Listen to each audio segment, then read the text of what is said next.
Chapter 31. The Martial Status. You are listening at novelfull.audio. Chapter 31. The Martial Status. Translator. Callous Editor. Walker on a chair under the flower bridge. Tang Wan intermittently pushed his healing ability into Zhong He, but he felt that he wasn't doing it right. He kept asking. Is it like this? Is it comfortable? How do you feel? Zhong He sat, motionless, and commented objectively. Needs more practice. Tang Wan nodded and agreed. I haven't grasped a good method yet, I need to practice more.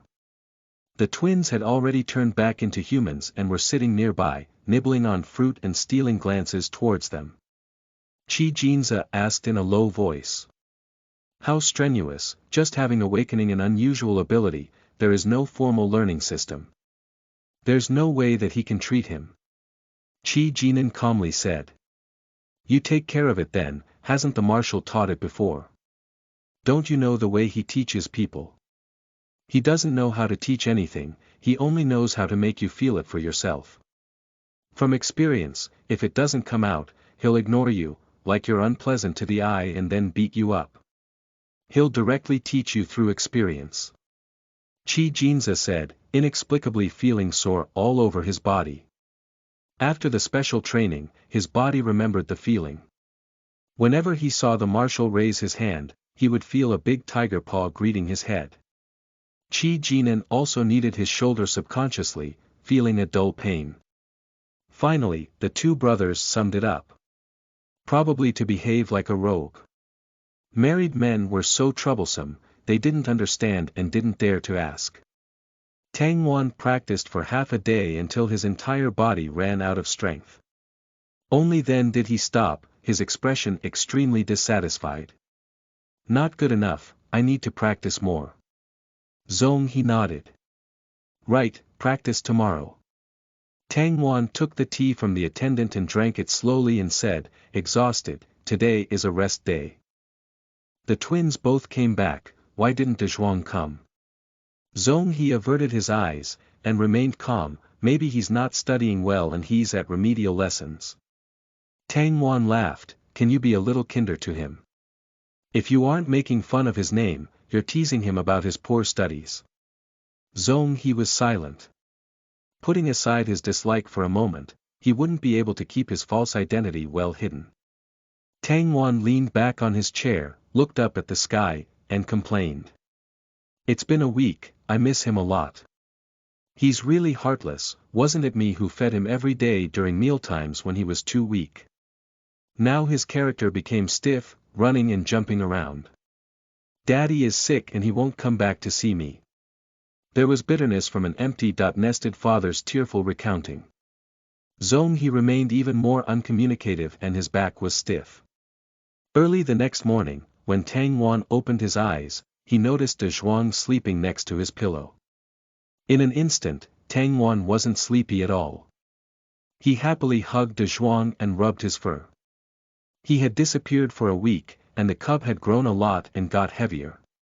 He estimated that he was nearly 10 kilograms now. Tang Wan carried him and got up from the bed. Big baby, when did you get here? The cat in his arms begrudgingly answered, as if his words were gold, just. Ayar Dezhuang's dictionary has been updated, knowing how to say more and more words. That's great. Tang Wan rubbed the big baby's head and generously encouraged the furry child. The more you speak, the more you will be able to communicate with people. Zhong He understood that Tang Wan still regarded him as an idiot child. Tang Wan carried the heavy cat cub to the treatment room. The door was unlocked, there was only Zhong He's clothes on the bed and nobody else to be seen. Feeling uneasy, Tang Wan sought out Lin Bo. Where's Zhong He? He went out so early. Lin Bo looked at the cat in his arms, then smiled and reached out with his hand. He fondly rubbed the cat's head. Yes, he was picked up by the deputy early in the morning. Tang Wan bowed his head, softly brushing along Dezhuang's fur. Suspicion gradually rose in his heart. Why was it that whenever Dezhuang came, Zhong He was absent? No matter what time it was, Zhong He was at the army. Was he purposefully hiding, or were there other reasons? Tang Wan looked at the cat in his arms, whose attractiveness index was off the charts. He had the same fur, eyes, and temper as Zhong He. Tang Wan's thoughts were whirling, and he asked Lin Bo, is he really not Zhong He's son? If he is, I'd be happy to accept him. Lin Bo's expression froze and he looked at Zhong He, whose eyes had already gone stiff.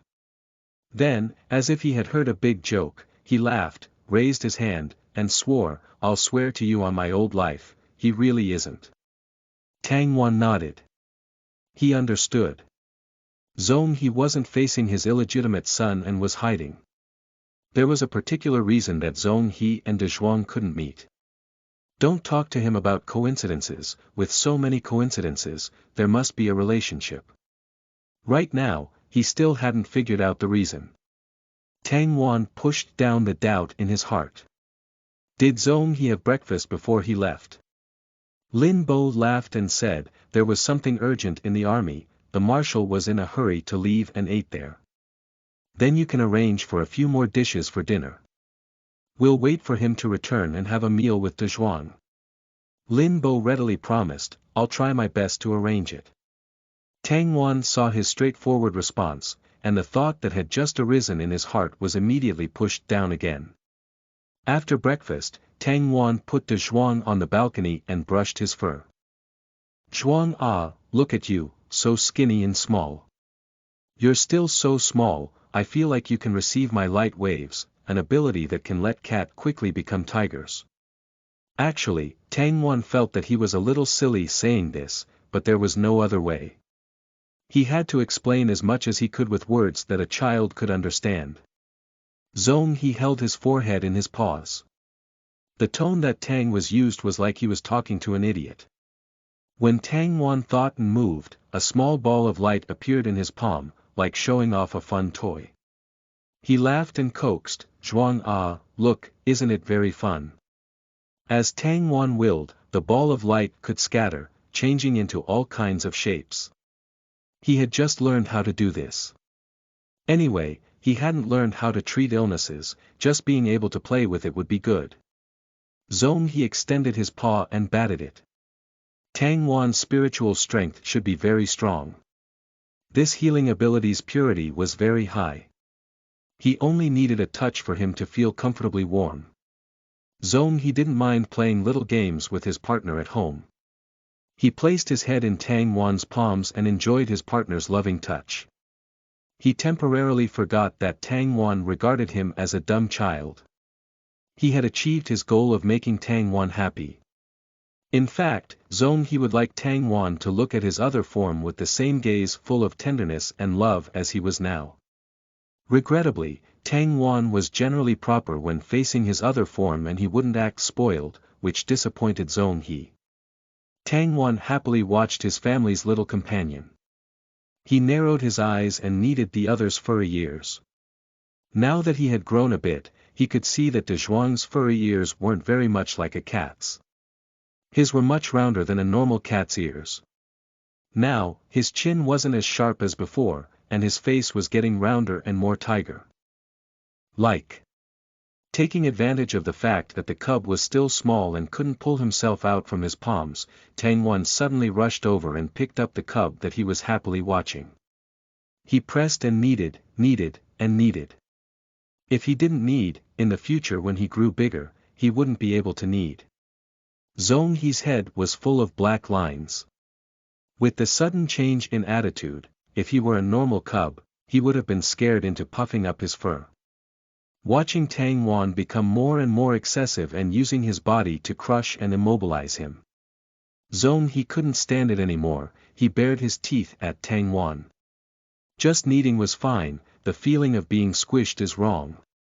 Feeling that the little fur child in his arms wanted to struggle, Tang Wan grinned and held him tighter. Your daddy is still your daddy now. In the future, I might not be your daddy. While I'm still your daddy, you still have to obediently call me daddy. Zhong He's ears flattened and he angrily hissed at Tang Wan. Where did so many daddy-s come from?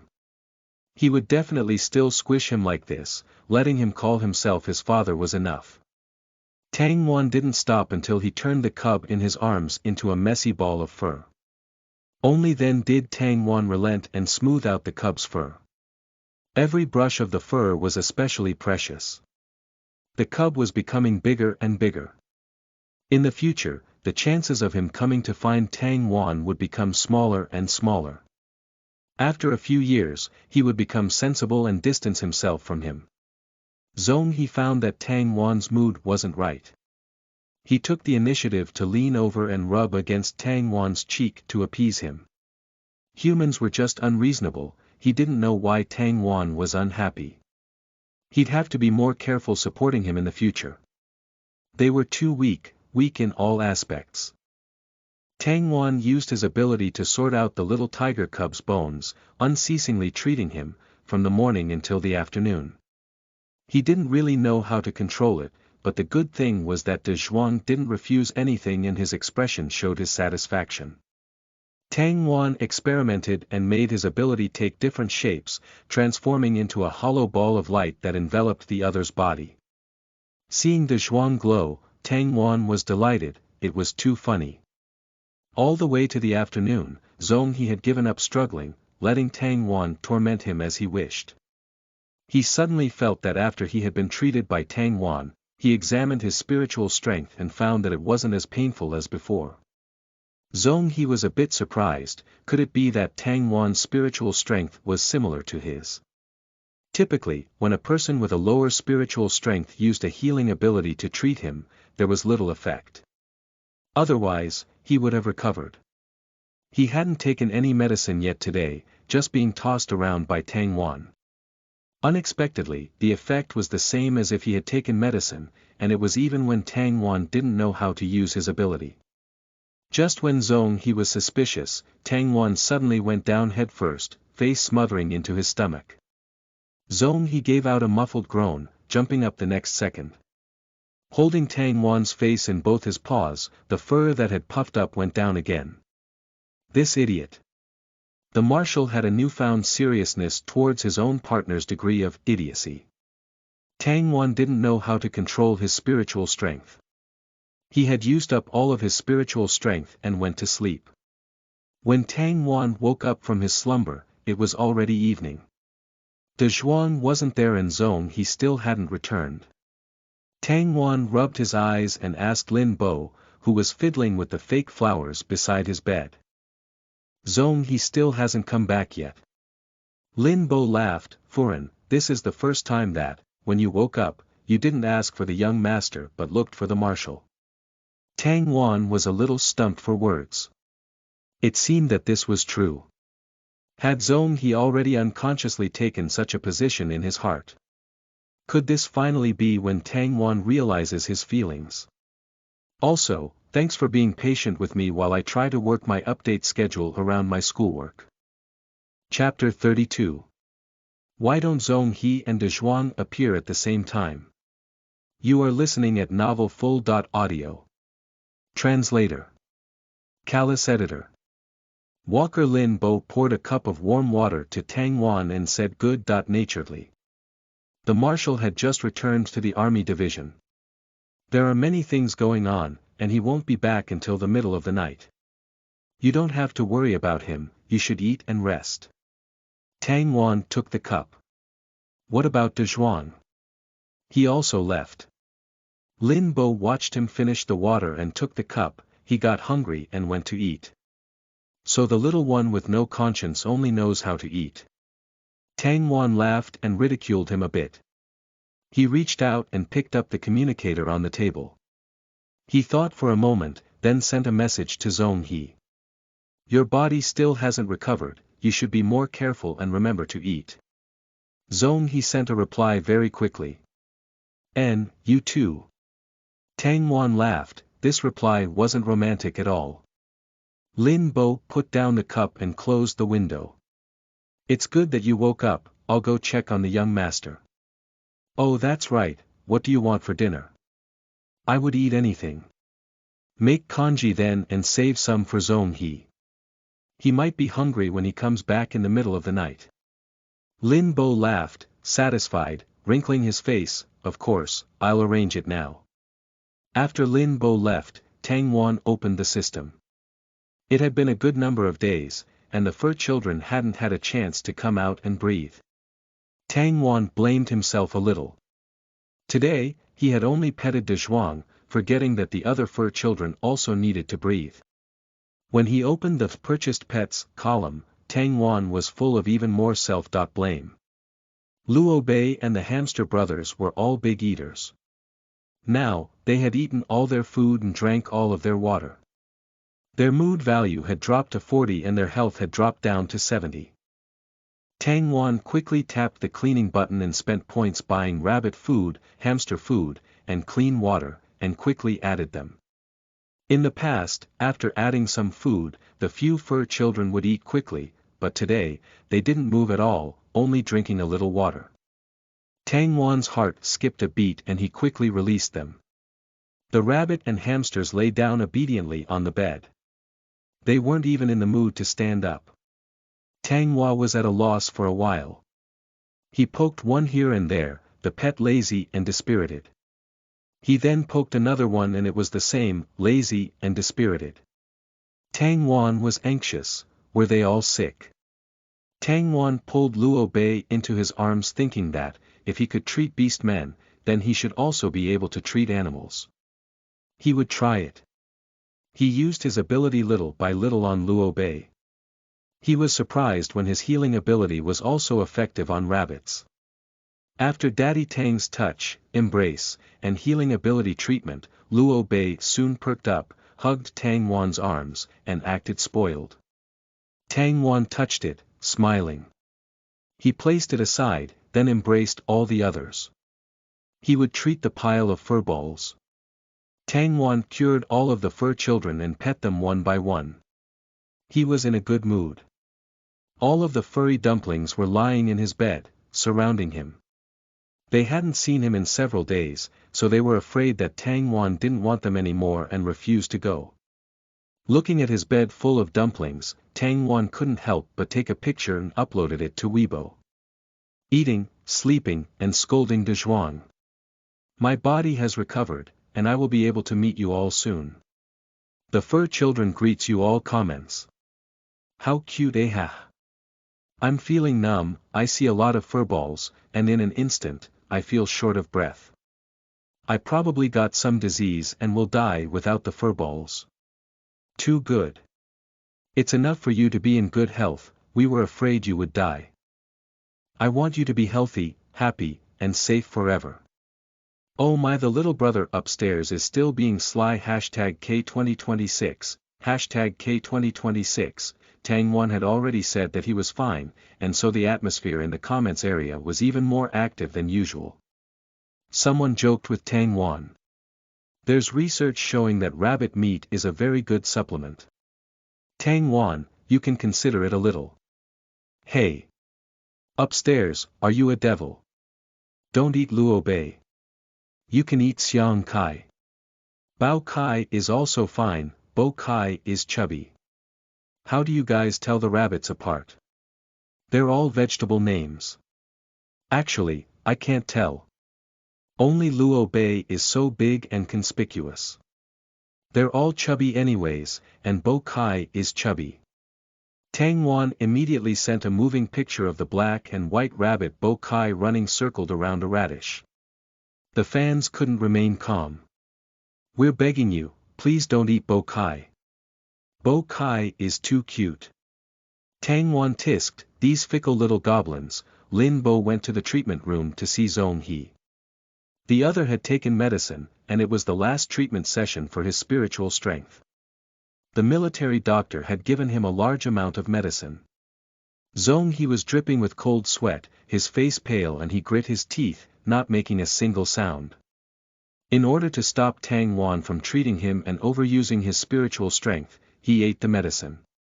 Looking at him, Lin Bo's heart hurt, but he said jokingly. Now that you're like this, you should let Furin see. If it hurts, you should yell and let him become distressed. Why is it necessary to lick your wounds silently in the corner? Zhong He gave the old man a cold look. If anyone else had dared to say that, he would have kicked them out. In spite of that, Lin Bo wiped away Zhong He's sweat. I'm old and I have a lot of things to say, repeating things you might not want to hear. Since Furen hasn't recognized you yet, you should hurry and confess so you don't have to sleep in the study in the future. Zhong He opened his mouth and hissed out a breath of cool air in pain. Before words could come out, the cold sweat came down first. He understood, the old man had deliberately sought him out to criticize him this time. Tang Wan had already regarded him as a mentally deficient child. Weren't he to lose more face if he were to admit it now? Didn't he want face? Lin Bo continued. Furen doesn't know much about cognitive things. Otherwise, with his intelligence, he would have guessed it already. He's not dumb at all, just too lazy to be motivated. Even so, he has already noticed that you and the young master haven't appeared at the same time, and he's suspicious. Zhong He was calm. He took a deep breath, grit his teeth, and said. I will look for an opportunity. Lin Bo shook his head. Thinking that he was old and confused, would he really not be able to discern such a half-hearted promise? Young man, don't listen to your elder and suffer, let him sleep on the sofa. Lin Bo decided to replace the sofa in his study with a more comfortable one. When Zhong He's spiritual energy stabilized, Lin Bo once again saw him shift into his child form. He picked him up with a smile and brought him to Tang Wan. On the way, he whispered, I'll change the sofa for you. You are welcome to stay in the study anytime. Zhong He grit his teeth and said, thank you. You don't have to be so polite. The old man walked happily and nimbly, in small steps. After Zhong He was given to Tang Wan, Lin Bo solemnly told Tang Wan, the military doctor examined the young master just now and his spiritual strength has returned to normal. From now on, he is a healthy child. You can feed him more delicious food so that he can grow up very quickly. Having received a nice surprise, Tang Wan kissed the child's forehead. Great. It's just as well. He'll be a healthy child in the future, quickly tell his parents and make them happy for a bit. Zhong He glanced lazily at Lin Bo and encouraged him to contact his long dead father and report a happy occurrence. Lin Bo's smiling expression gradually became stiff, and he immediately decided that the sofa in the study shouldn't be changed. Tang Wan held the little distracted cub in his arms and slowly trailed along the fur on his back, thinking aloud to himself, he grew a lot recently. In the future, the more he grows the faster he'll grow up, would the nutrition not be enough? This is the time when he would grow a lot and his body will double in size. Tang Wan worried, growing this fast, would his skin become red and dry? Zhong He's ears trembled, he had a bad feeling. Tang Wan scratched the cat's ears and patiently explained to the cub. It's when kittens grow too fast and the nutrition can't keep up and the fur falls out. I'll buy you a baby feeding bottle. You have to drink some milk with calcium to strengthen your muscle and bones. Zhong He. Tang Wan was the type of person that would do whatever he set his mind to, passing like thunder and moving like the wind. No matter how much De Zhuang resisted, Tang Wan remained unmoved. He still bought the calcium milk powder and milk bottle for the cub online. During De Zhuang's childhood, he just had to treat his body well. He didn't care about suppressing his iron blood. Now, online shopping was too quick. 2 hours after Tang Wan had ordered it, someone had delivered them. When the milk powder and feeding bottle were sent to the home, the entire household was shocked by the store's name. Baby products. These were used for raising a baby. Lin Bo rushed to ask. Are you two going to have a child? Tang Wan's face was blank, what? At this time, Zhong He jumped onto the table, slapped the milk powder and bottle from the table, and sent them flying. Aya. Tang Wan quickly picked up the bottle and examined it. Fortunately, it hadn't broken. He said soothing, Zhuang, do you not like this bottle? I specially bought one with small blue flowers and a lacy pink bib. Isn't the color especially vivid? After you put it on, you will become the most handsome cub in the whole galaxy. With this, Lin Bo understood why Tang Wan bought the milk powder. With no child, Lin Bo wasn't interested in anything else and left disappointed. Only then did Tang Wan realize what the other had meant and didn't know what to say. Zhong He's body wasn't completely healthy. Even if he wanted to make a child, he had to wait for his complete recovery. Besides, they were actually lying in bed and talking to each other at night. Their feelings weren't in place yet, and it would be irresponsible to make children at this time. While Tang Wan was distracted, Zhong He had torn the pink bib to shreds. He picked it up and threw it on the ground with an especially imposing manner. This thing, I don't need it. Tang Wan stared in astonishment, and before the anger in his heart could rise, he was stunned by the sentence from the young cub in front of him, damn. You know how to say multiple sentences. And the logic is clear. And expressed clearly. Tang Wan scooped up De Zhuang and burst into a 100-meter sprint. He was excited to share the good news. Lin Bo De Zhuang can speak whole sentences. His development doesn't have any problems. He's not an idiot. Zhong He pressed his paws to Tang Wan's forehead, as if he wanted to scratch him with his claws. Who's an idiot? Tang Wan quickly stroked his head and smoothed his fur. Good boy, how could you possibly be an idiot? You're very smart. Zhong He took a deep breath, stared coldly at Tang Wan, and jumped out of his arms. He wanted to leave. Tang Wan followed behind his but with an old father's mentality and heartfelt persuasion. You don't like pink. Then wouldn't it be fine if we didn't use it?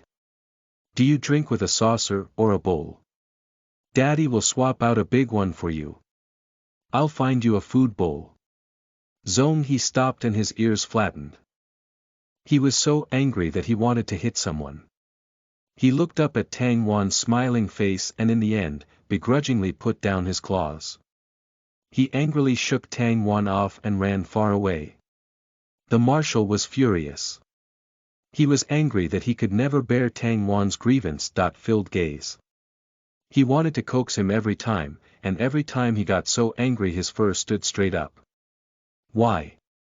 Lin Bo touched his mustache and said, now, a cub's temper really is short.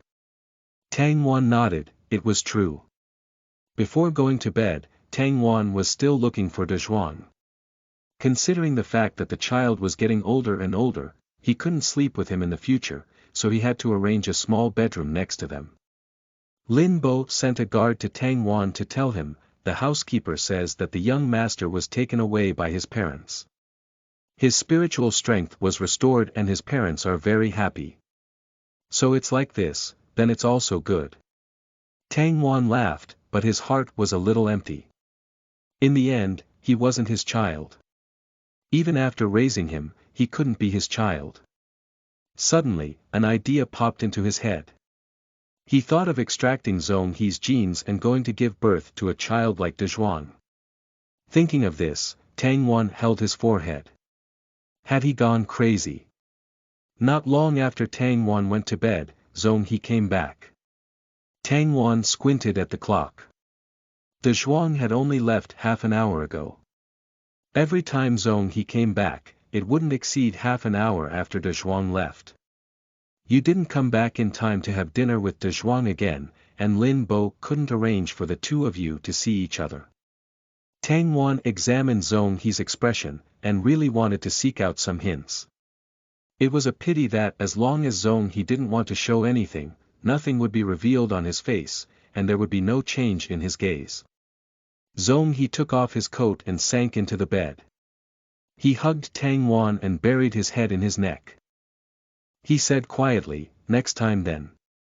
Tang Wan's face was flushed from the action and he couldn't continue to investigate anymore. He pulled his neck back slightly to avoid the breath sweeping across his sensitive spot. So, did you eat dinner? Would you like a bowl of congee? Zhong He was unhappy with the man in his arms, who had tried to wiggle out of his grasp, and tightened his grip. I won't eat, I'm angry. To Tang Wan, he seemed like a big cat who was wronged and asked for comfort. Tang Wan immediately became soft-hearted, put his arms around Zhong He's neck and hesitantly asked. Who made you angry? We'll go shoo him away. Burning with suppressed anger, Zhong He nibbled on Tang Wan's shoulder. Oh! Tang Wan's entire body stiffened. His heart slowed for half a beat, then beat wildly. He didn't know how to react. Cats bit people as a way to express their love. Generally speaking, they bit their masters lightly, which represented their dependence and conveyed, I love you. Now that Zhong He bit him, what was he expressing? Tang Wan's face was getting more and more flushed, this big sticky cat. Zhong He also rubbed against his face without restraint and took another bite. If it was said that the first bite was to vent anger, the second bite was purely because he was reluctant to give up the feeling of the first bite. There was a fire ignited in his heart. Only by possessing a deeper layer of the person in front of him could the fire be extinguished. Chomp. Chapter 33. Tang Wan. I am enough of a man to raise you in the future. You are listening at novelfull.audio. Translator. Callous Editor. Walker Tang Wan, an adult, immediately perceived Zhong He's intentions and his heart instantly tensed. Zhong He, I feel that you don't want to move right now. Tang Wan very solemnly told Zhong He. You only want to sleep now, the quiet and passive kind. As soon as Zhong He turned over and pressed Tang Wan underneath him, he didn't give him any room to struggle, like how Tang Wan had squished De Zhuang. He successfully squished Tang Wan. With a pair of golden eyes full of the desire to possess Tang Wan, he said genuinely, I want to. No. You don't want to. Tang Wan covered Zhong He's eyes with one hand. Being stared at with that gaze, he felt like he was stuck in a crisis, as if he would be swallowed up by a beast in the next second. There was a type of don't want, the type that if your wife didn't want it, then you wouldn't want it either. Zhong He took a deep breath and forced himself to calm down. He understood that Tang Wan wasn't ready. If he did it now, he might be frightened. Tang Wan had prior convictions and would dare to run and fool around with wild men. The incomparably resentful marshal took a lot of offense. Burying his head deep against Tang Wan's neck, Zhong He breathed in Tang Wan's scent. He gradually calmed his desire. In the end, he hadn't resigned to it and left a deep love bite on Tang Wan's neck. Only then did he get up to take a shower. With a thunderous heartbeat, Tang Wan covered his neck. Even his neck had turned pink. He was glad that, fortunately, Zhong He always tolerated his willfulness and wouldn't force him to do things he wouldn't like. Otherwise, his marital obligation would have already been fulfilled tonight. Sleeping that night was indeed peaceful. Zhong He didn't do anything further to Tang Wan. Tang Wan also didn't dare to tease the human Zhong He like he would typically do with the big cat. When he slept, he was especially obedient. In the morning, Tang Wan got up early and rewarded Zhong He for his tolerance last night. He personally went to the kitchen to make a meal for 2 people. Looking at Zhong He inhale 10 steamed buns in one breath, Tang Wan was in an excellent mood, his eyes scrunching. He held his chin in both hands, and asked, smiling. What would you like to eat at noon? Zhong He didn't even think. Meat. Tang Wan didn't know what to say. De Ji really was very loyal to meat. His taste wouldn't change even after 1,000 years. Zhong He swallowed the meat bun in his mouth and added. Don't boil it, stew it. Remember to use salt. Aren't you afraid of losing your fur if you eat too much salty food? As far as Tang Wan was concerned, a big cat was still a cat. When cats eat salty food, they will lose their fur and become bald, and it isn't good for the kidneys. Zhong He corrected him, full of grievance. I am not a cat, I am a tiger. As for my kidneys, they are still good, you should know from last night. It's a pity. Tang Wan immediately sat up straight and said guiltily. Okay, I'll listen to you, eat stew and add salt. After Zhong He ate breakfast, he went to the military. Currently, he had recovered enough so that he was mostly healthy. He wanted to quickly reach the peak and resume his training.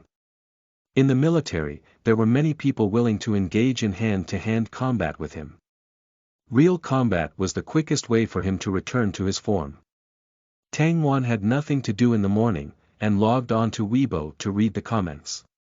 He filtered them and looked for the official Weibos that wanted to do business with him, specifically, Luo Bingjun's manager. To no avail, the other hadn't replied. In his heart, he thought, this is the only business that's cooled down. He had suddenly fainted, and must have wasted a lot of the other's time. If the other had wanted to cooperate with him, they would have long since replied. As of now, there hadn't even been a single word. As expected, there were a large number of people that wanted to buy cat trees. It was a pity that he had already sold it off to Good Baby Toy Company, and this resulted in their official blog become very busy. They had poked him a good number of times, and they had forged a mutually beneficial relationship with the intention of a long-term partnership. They had also asked about his well-being and the manufacturing of his felt animals. Tang Wan was amused.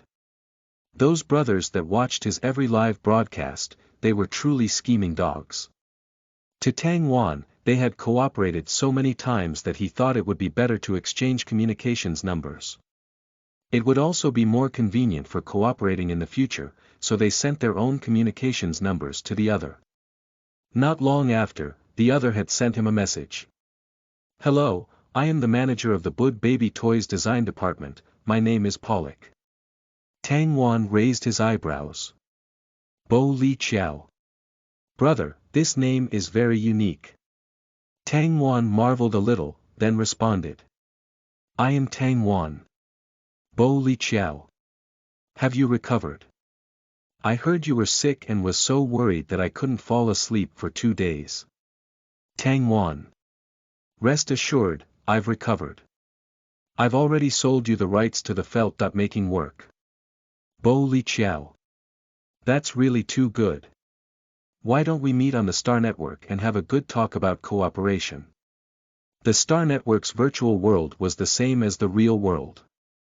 There were restaurants, tea houses, coffee shops, clothing stores, and other places where you could spend at.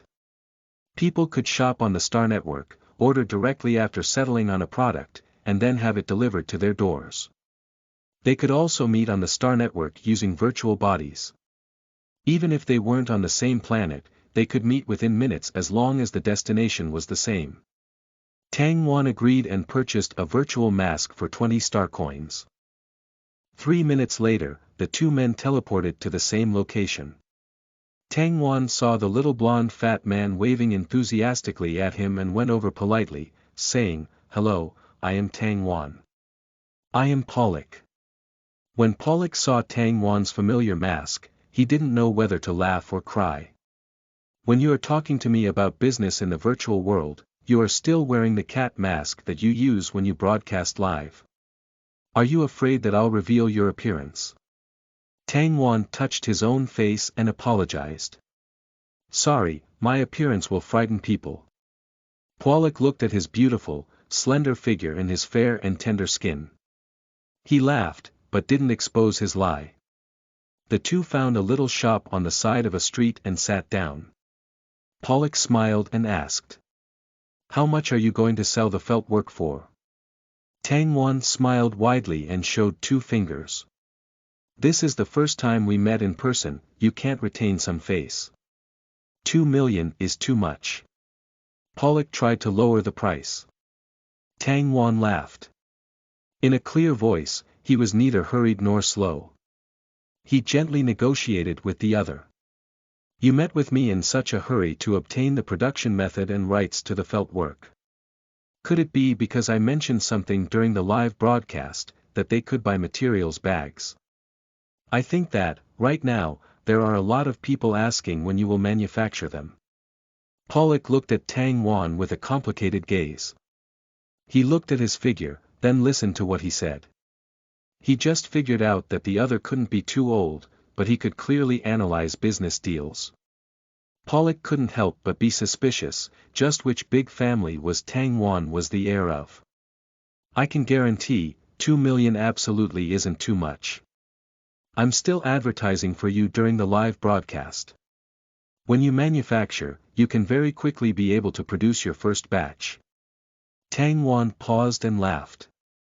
It's like the cat tree I sold you before, didn't you guys produce a lot of patterns? Felt work is the same. Now it's just cats, soon you can expand to other animals and even people. Pollock was a bit emotionally stirred. Tang Wan narrowed his eyes slightly and confidently said. I can guarantee that the felt work will be even more popular than the cat trees.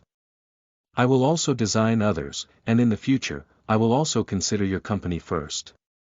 No matter how popular it ends up being, I won't raise the price, and of course, I won't withdraw from the deal. As you know, the things that I make on my live broadcast are very popular. If you don't feel that it's appropriate, don't worry. In the future, we can still cooperate. I can auction off the manufacturing rights on Weibo. Don't. Selling it to others wouldn't be as reasonable as it would be to sell it to us. Haven't we cooperated countless times?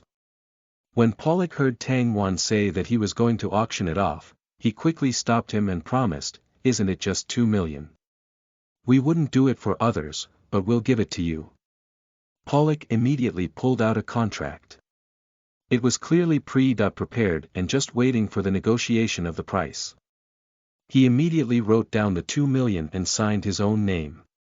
Tang Wan took the contract and looked at it, ensuring that the contract didn't have any problems. Then he also signed his name. With another 2 million in his account, Tang Wan's mood was excellent.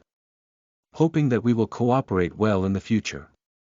When I make plans for other designs, I can sell them to you. Big ticket items like this at 2 million each, and 1 million each for smaller items. How does this exchange sound? Pollock was naturally extremely willing. Their company already had exports to every empire. To them, a few million was what one of their branches could earn back in 2 days. The price that Tang Wan had placed truly wasn't high. It was only because he wanted to earn a bit more that he tried to push the price down. It was a pity that Tang Wan didn't give him an opportunity to do so. Tang Wan promised to draw up the draft when he went back home. Pollock didn't say anything and sent the 2 million to Tang Wan's account. After Tang Wan accepted the money, he could see his account's balance, and very happily took a screenshot. After he sent it to Zhong He, he imposingly told the other. I'm enough of a man to raise you. After a long time, Zhong He replied. N. Tang Wan angrily humphed. This foolish big cat didn't even know how to flatter him, he could see it clearly. Laozi has money. Laozi can still earn a fortune. It was still early and not yet time to make lunch. Tang Wan opened the system and looked at his own popularity. He was sick before, and couldn't check how much the points rose. With a glance, Tang Wan was delighted. He had enough points for him to buy a few cats.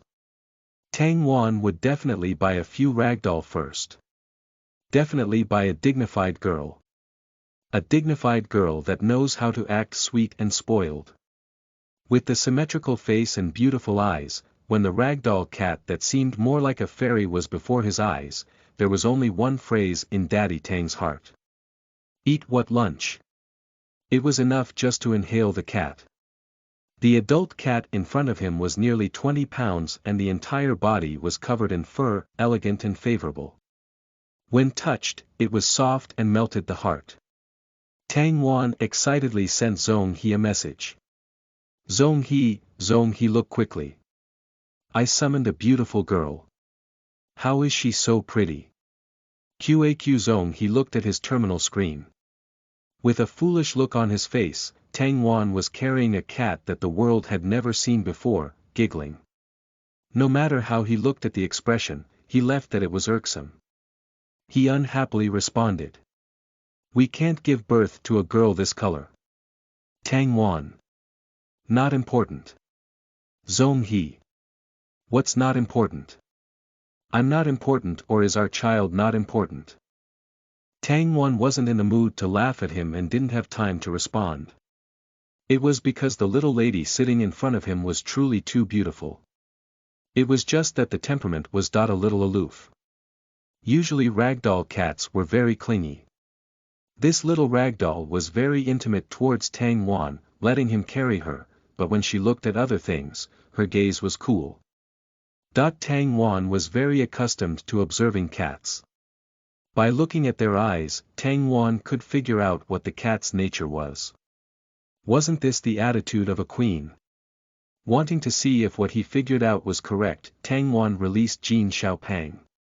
Seeing Jin Xiaopang get beat up by the little sister for disturbing her, Tang Wan's guess was correct. Tang Wan gave his own quick wit a thumbs up. Right then, the marshal looked at the time, picked up the military coat on the chair, and stood up. The attendant quickly followed.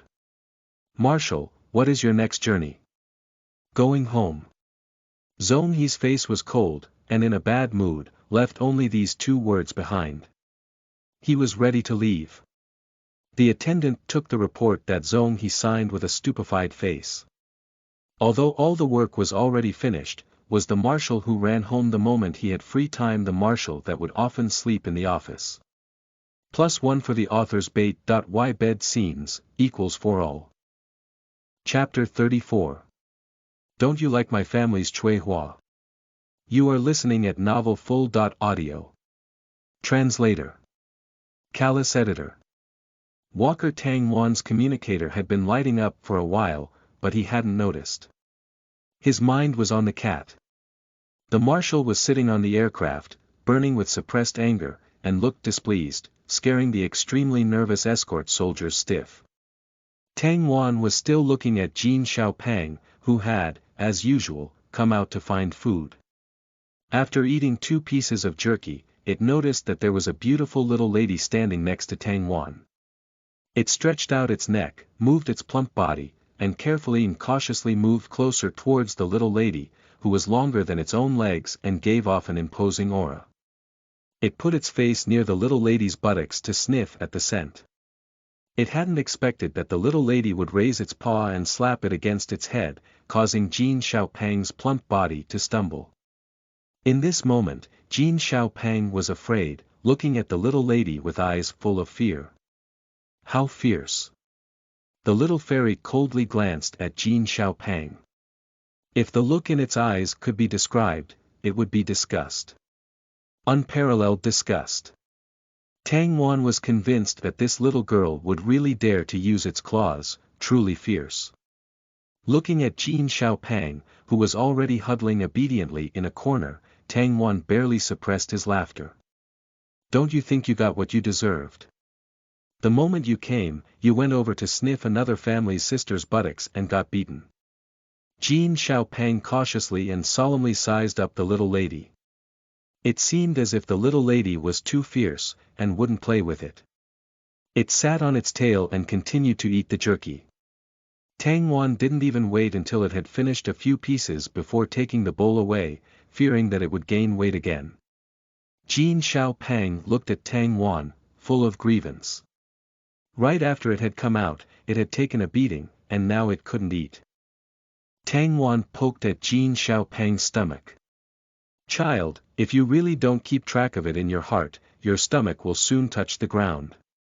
If you look at your legs, they're fat and short. If you keep eating like this, you'll turn into a short-legged cat. Meow.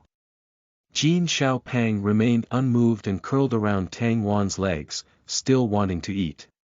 Tang Wan's heart ached. The orange cat was too terrible, it could really eat too much. At this moment, the little ragdoll came over and looked at Jin Xiaopang with cold eyes. The little chubby child immediately let go of Tang Wan's leg, becoming well-behaved. Tang Wan raised his eyebrows. With one paw, it had determined its position. Jin Xiaopang didn't challenge it. Jin Xiaopang laid lazily on the ground, proving with its practical actions that it only wanted to eat and sleep, and did not want to be king. Tang Wan softly laughed at it several times. You're very promising in that aspect. Looking at the little lady, future cats would recognize it as the big boss. At 20 pounds, except for a Norwegian forest cat, other cats really would not dare to extend their claws towards it.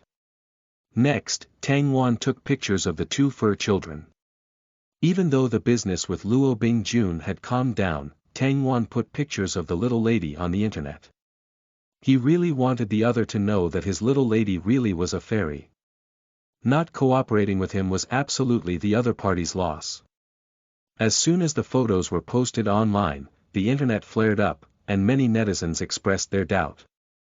It was faked. The other Meng pets are cute, but this was simply a little fairy. How can it look so good? Beautiful everywhere. It's graceful just by sitting there. In order to show everyone that his little lady was real, Tang Wan recorded a video of the little fairy and uploaded it to the internet. This time everyone was convinced. Unexpectedly he summoned a new Meng pet. What's its name? How beautiful. From now on, I will definitely be its fan. Hello little fairy, I am your fan. The old ancestors can pet creatures like this every day, but we can't. Our ancestors lived a better life than us. Only now did Tang Wan formally introduce the cat. Hello everybody, this is the kitten that I had just recently summoned. This little lady is called Chui Hua. The netizens exploded. Strongly demanding a change of name. Throwing reward money to change the name. How could you call such a beautiful cat such a thing? Change the name. If you don't change, you'll be blacklisted. What the fuck? Daddy Tang, be kinder to your little lady. The name is poisonous. Seeing them so stirred up, Tang Wan was also innocent. I also don't know what to name it, my naming sense has always been like this. Children named like this are easier to raise. You don't like the name, yet you're still coming. As a result, all of the fans came up with a name for the little fairy, never let it bear the name Chui Hua. The situation was more lively than when they were naming the giant panda. The news that the ancient Earth Kitty had been named quickly spread on the internet. It had been said that it was as lovely as a flower and its attractiveness value was off the charts. A lot of people outside of the celebrities' circle got the news and came to see it. They found out that the rumors were true, it really was beautiful. Too elegant. Calling it Chui Hua would be a waste of its attractiveness index. After a collective discussion among the netizens, everyone gave the fairy a beautiful name. Mulan. The name was very cultured and meaningful.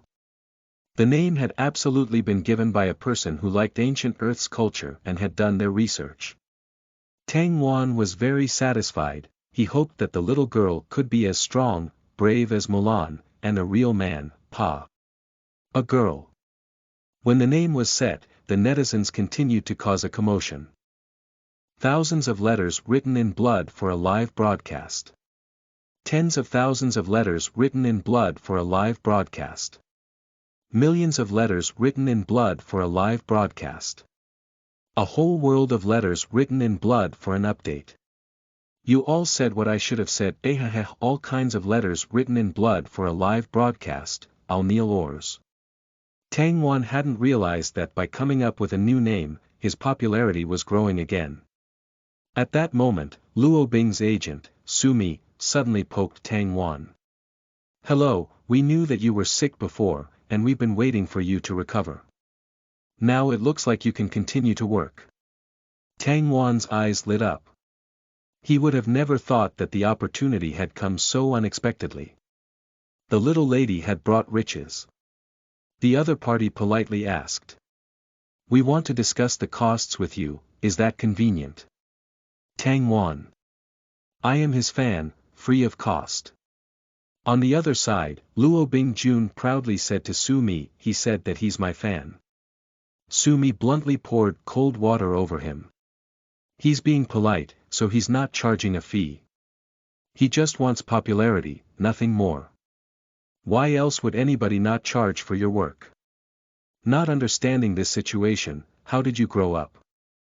The big star ate his snacks and felt wronged, wiping a hand on the corner of his agent's jacket, "Don't expose me. I feel that he is very interesting." As he spoke, he summoned a tuft of grass. "We both have summoning powers, it's fate. You say, aren't we a perfect match? The things cats like to eat is grass. Chicken, ducks, and geese eat grass. Cats eat chicken, ducks, and geese, there's no shortcoming." Sumi asked, annoyed. "You don't know if he's married. And you don't know what he looks like. If your perfect match is an egg. I just feel that our abilities make us seem as if we were brought together by fate. What did I say that made you speak so rudely?" Luo Bingjun unhappily crouched on a chair, looking down at Sumi, who was sitting down. His gaze was noble and elegant, almost making Sumi spit blood. Of course, Sumi knew that something had brought them together. Summoning abilities were rare, one could summon animals, the other could summon plants. The functions were different, but it was more or less the same. Their nature should allow them to get along. But Luo Bingjun's words were too ambiguous. He was normally out of tune, and couldn't tell if what the other was saying was true or false. What did they mean? Sumi had to strictly warn him. You can be friends with him, but you can't think of being more than friends. Luo Bingjun unhappily glared at his agent, as if he was looking at something dirty. I wasn't thinking of love, what were you thinking? Falling in love with someone I haven't even seen before. We humans won't go into estrus. Besides, the other might have a family. You can't think of me as a mistress, shameless. Sumi choked and his face turned red. Who was shameless? How did he become so shameless? Tang Wan had a brief chat with the other. Looking at his watch, he hurriedly rushed into the kitchen to cook. His family's big cat said that he had wanted to eat meat. As soon as Zhong He got home, he knew that Tang Wan was in the kitchen. As soon as he pushed open the door, he was hit with a strong, spicy scent, irritating and tickling his nose. He couldn't help but sneeze. His eyes teared up and choked. Tang Wan was wearing an apron, a filtering mask, and protective eye shades. He held up a spoon and asked, concerned, "What's wrong?" Someone said that you were handsome behind your back. Zhong He had nothing to say, pinching his nose. What did you do? Tang Wan laughed and said. I wanted to eat mala roast fish, so I'm frying chili peppers. You go out and wait for me. As a cat beast man with a sensitive sense of smell and without any protection, standing in the doorway really was not a good idea. Zhong He retreated from the door and went straight to Tang Wan's live broadcasting studio. His cold gaze swept around, only to find a few cat hairs on the carpet. Humph! One after the other, Zhong He stomped over the carpet. Tang Wan, who had no idea that the big cat's jealousy was rising, shouted after he finished cooking, "Big cat, it's time for dinner." Zhong He thought for half a day before he finally understood. The big cat was him. Tang Wan put the bowls and chopsticks on the table and called Zhong He out. I added salt. You're not afraid of losing fur, so you can eat a little more. Zhong He picked up his chopsticks and, unafraid of losing his fur, and started eating. Tang Wan drank some soup and told the other in advance, in the afternoon, I am going to meet a star's agent in the virtual network. The other wants to rent my cat. If it's all settled, maybe we would meet in the real world in the future. He could not carelessly give his fur children to a stranger. If they were tossed aside, then he really would have no place to cry. Zhong He nodded. Yes, when you go out in the future, you won't have to hide your face. You can see whoever you want. You can also go to Beta Ursi Minories when you have free time. I'll send someone to secretly follow you, your safety won't be a question. Tang Wan was instantly at ease. With Zhong He's words, there was an indescribable sense of security. At this moment, Zhong He interrupted the warm atmosphere. What you said before, what wasn't important? Tang Wan stared blankly. Ha! Zong he pointed at his communication device and pulled out the evidence. Did you say that I wasn't important, or that our future children are unimportant? Tang Wan's lips twitched, as if he was trying not to laugh. I was saying that you think too much. What color the fur of our children would be isn't important. Just being healthy is good. Zong he gave a cold snort, there was still grievance in his tone. Tang Wan rolled his eyes, and looked at the big cat unhappily. Even when you eat you can't stop your mouth. Why is your tolerance so low? Zong he was very serious. This is a matter of principle. Principle, nonsense. I already said that I won't leave and I'll happily pass the days with you. You think I would still secretly find a sweetheart to have a child with? I am not an unfaithful scum. Zong he was surprised, you're still speaking such profanity. Tang Wan laughed coldly, I also know traditional insults and can scold until it is unbearable. It's just that it's normally civilized. Zong he was silent. As he was thinking, he picked up a large piece of meat, obediently eating. With this scorching temper, he was much cuter baring his claws and fangs than when he was being serious. Therefore, the marshal felt that he'd keep spoiling him. It was fine for him to act a bit fierce, he wouldn't suppress it. Unwittingly, the marshal ran onto the bright road of being his wife's servant, standing especially tall and upright. In the afternoon, he met with Su Mi, Luo Bingjun's agent. At first glance, Tang Wan had a gentle face, and was a well-tempered youth with good facial features and emitted an aura of warmth. Upon seeing Tang Wan, Su Mi was slightly stunned. He never would have thought that Tang Wan would have been so generous that he would show his face. Outside, countless people had tried to guess what he looked like. Many thought that he was ugly and too embarrassed to show his face, so he wore a mask. Looking at Tang Wan's facial features now, Su Mi smiled and asked. With Mr. Tang's attractiveness index, have you considered coming over to our line of business? Tang Wan smiled and shook his head. Mr. Su thinks too highly of me. I have no acting skills, nor a good voice. I can't eat out of that bowl. The two looked at each other and laughed. Su Mi really knew how to talk, praising people to raise their goodwill. He praised Tang Wan's cats, saying that they were very good. Looking, your family's de Zhuang's attractiveness index is the peak of felines. He can be a child star. Tang Wan's eyes brightened. When others praised his good looks, he wasn't really aware of it, but when others praised his cats, he immediately perked up. This child is the one that grew up the best. Looking, with a special fur color and a unique temperament. He shouldn't be a child star, he should attach the most importance to his schoolwork. Jin Xiaopang is also cute, foolish and cute. The chubby little round face is very attractive. There's also that little fairy, it's too beautiful. The name that was changed. It was changed. Tang Wan knew that the other was searching for a topic of conversation with him. The child is now called Mulan. I'm afraid of continuing calling it Shui Hua, the whole internet would chase after me. Haha, this name is very good. Will it let others carry it? Luo Bingjun can carry it when taking photos. Yes, these children are very close with people, but I don't know if they would be cooperative. After all, I'm not familiar with Mr. Luo. When the time comes, the cameraman had to have it look for the lens. Good, then what about the question of compensation? Tang Wan laughed, as promised, no money. It would be good if you could just give me a little more publicity and letting me follow when shooting. No problem. We'll shoot on Beta Ursi Minori's Film City. Where do you live? We'll pick you up when it's time. Tang Wan smiled and gently declined. There's no need for that much trouble. Just give me a place where I can meet you. Next, the two exchanged communications numbers to facilitate future exchanges.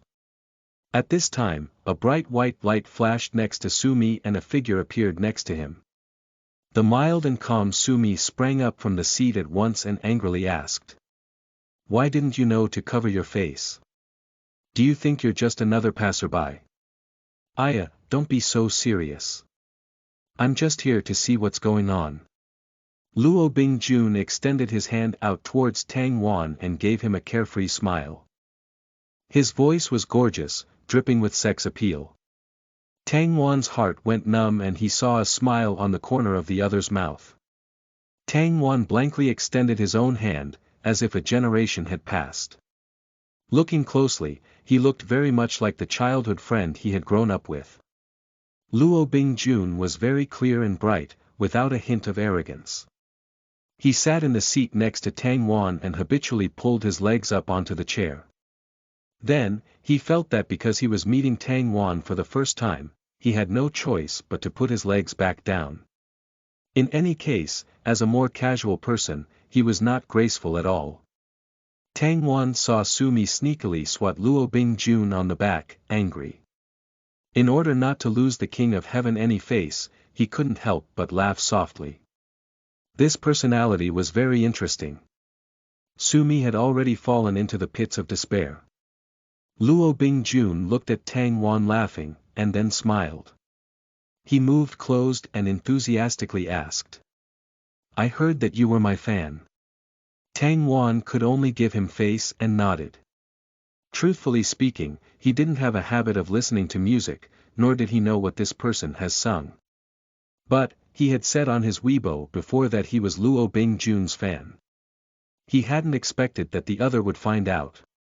Luo Bingjun's lips twitched and his smile turned devious. Let's exchange communications numbers. How about I send you a signed postcard? The corners of Tang Wan's lips lifted. Okay, can you send me a few more so that I can send them to friends? Certainly. Then we'll exchange. Tang Wan happily gave the other his communications number and mailing address. Sumi saw the sudden glow in Tang Wan's eyes, then looked at Luo Bingjun as if he was looking at an idiot. This was someone who wouldn't show the mountains or reveal the water. If he sold you, you'd help him count the money. All this time I thought Sumi was female. Chapter 35. I'm not that kind of beast. You are listening at novelfull.audio. Translator. Callous Editor. Walker Tang Wan was in a good mood when he went offline. Then, he searched up Luo Bingjun on the internet, and was stupefied. He was truly worthy of being called show business's site traffic big shot. Every single one of his songs had more than 10 billion views.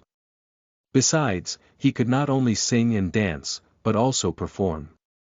Tang Wan exclaimed in admiration, this is a versatile talent. Although he looked very unreliable, he was actually very talented. Tang Wan nodded, feeling more and more that the other's signed postcards were very valuable. A lot of people should want it. He would use it as a prize for a lottery during his live broadcast. It would definitely be very lively. Tang Wan randomly selected a song and played it in the home. As soon as the beautiful music came out, the tense atmosphere in the home changed. There were soldiers patrolling at all times, and so the atmosphere here was different from the atmosphere at ordinary homes. Tang Wan intended to put on some more music in the future. Unfortunately, he didn't have the old songs that he had liked listening to. After resting for a bit, Tang Wan bought a bag of fish food and went to the pond in the garden to feed the fish.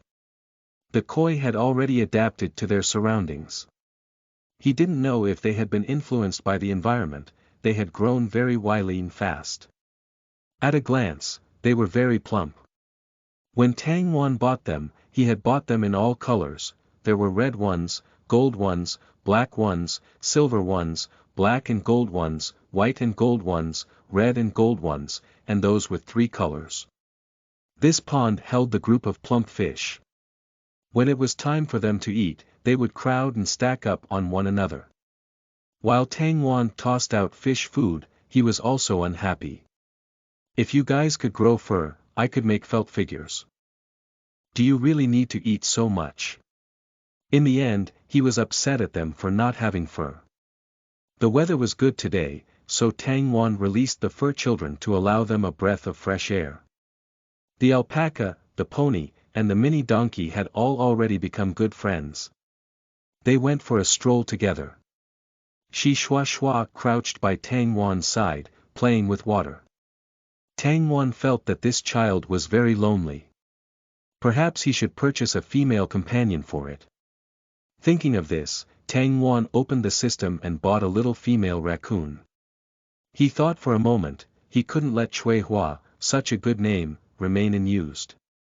Right at that moment, Tang Wan filled out the 2 characters on the account information. Shi Shua Shua, in the future, this will be your female companion. Take care of it well, it's called Chui Hua. Chui Hua's expression was full of confusion. Tang Wan touched its head, very satisfied. The child hadn't resisted and seemed to like it very much. Then, he immediately released Xian Feng. As soon as this cheap bird came out, it shouted and flew after the alpaca and the others.